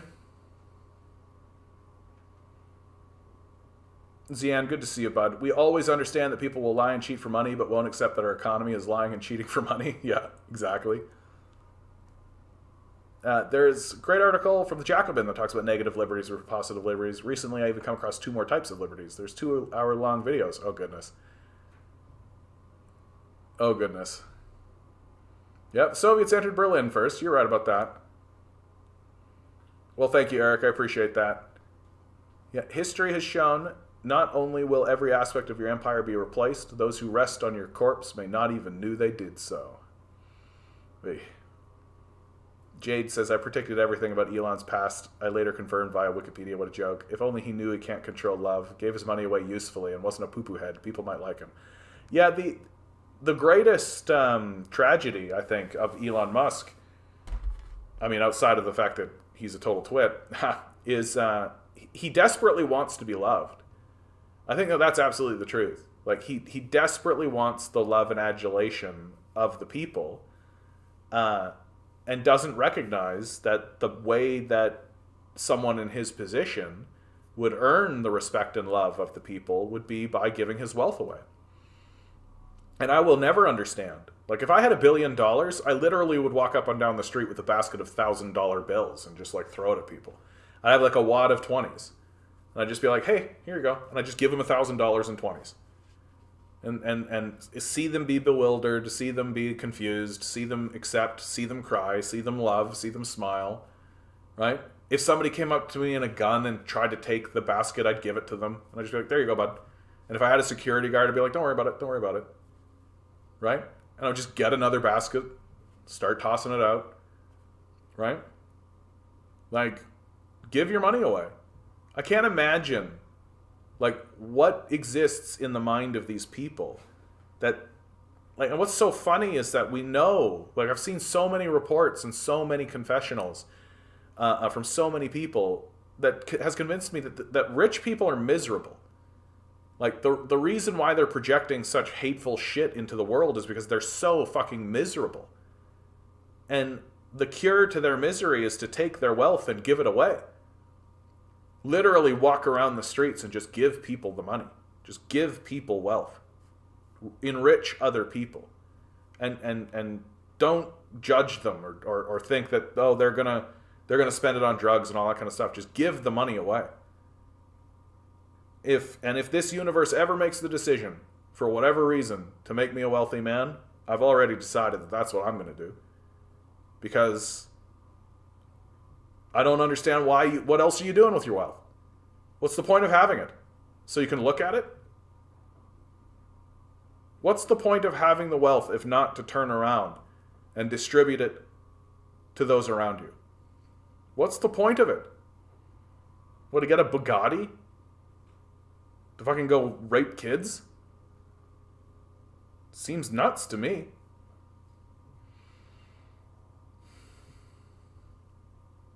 I have mixed feelings for that kind of thing. We have the YouTube channel Mr. Beast.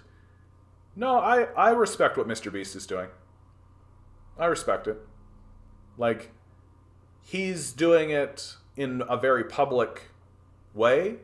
He's sort of built a model, a money comes in, money goes out sort of model that allows him to be in that conversation. But, like, when he gave a whole bunch of people those surgeries and then said, why isn't the government doing this? You know, it's not nothing. And sure, you could say he's just doing it for his own personal glory and all that kind of stuff if you like, but I think the people who have the sight don't care. I think the people who had their eyes cured don't care. I don't mind that. There's worse things to do. There's worse things to do. And if he's another grifter, you know, because we live in a grifter society after all, and if the grift is, give me money and I'll cure people's blindness, if that's the grift, well, I've seen worse grifts. I've seen more hurtful grifts. If the grift is, I'll heal the blind and cure the sick, well, okay, get to grifting.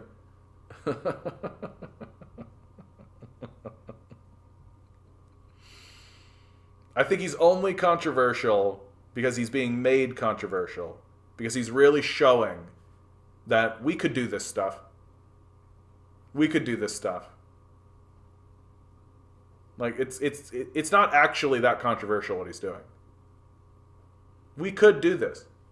We can do this. We have the wealth, we have the power. And now we've even got it so that just like random assholes are doing it. Just like random just jagoffs on YouTube. Just literally walking around, just doing it. Saying out loud, why don't we just build this into our government? Oh, that's got to be controversial. We got to pretend like that's a controversial thing. Do we? Seems fine. And on that note, I think we've reached the end. Always remember, guys, each and every one of you is a quantum being walking around in quantum energy. These billionaires are spending hundreds of billions of dollars in the hopes you'll never realize it. You'll just stay the good little commodity they need you to be. Rebel. Revolt. Repent. Good luck. We're going to need it. Bye, TikTok. God bless you guys.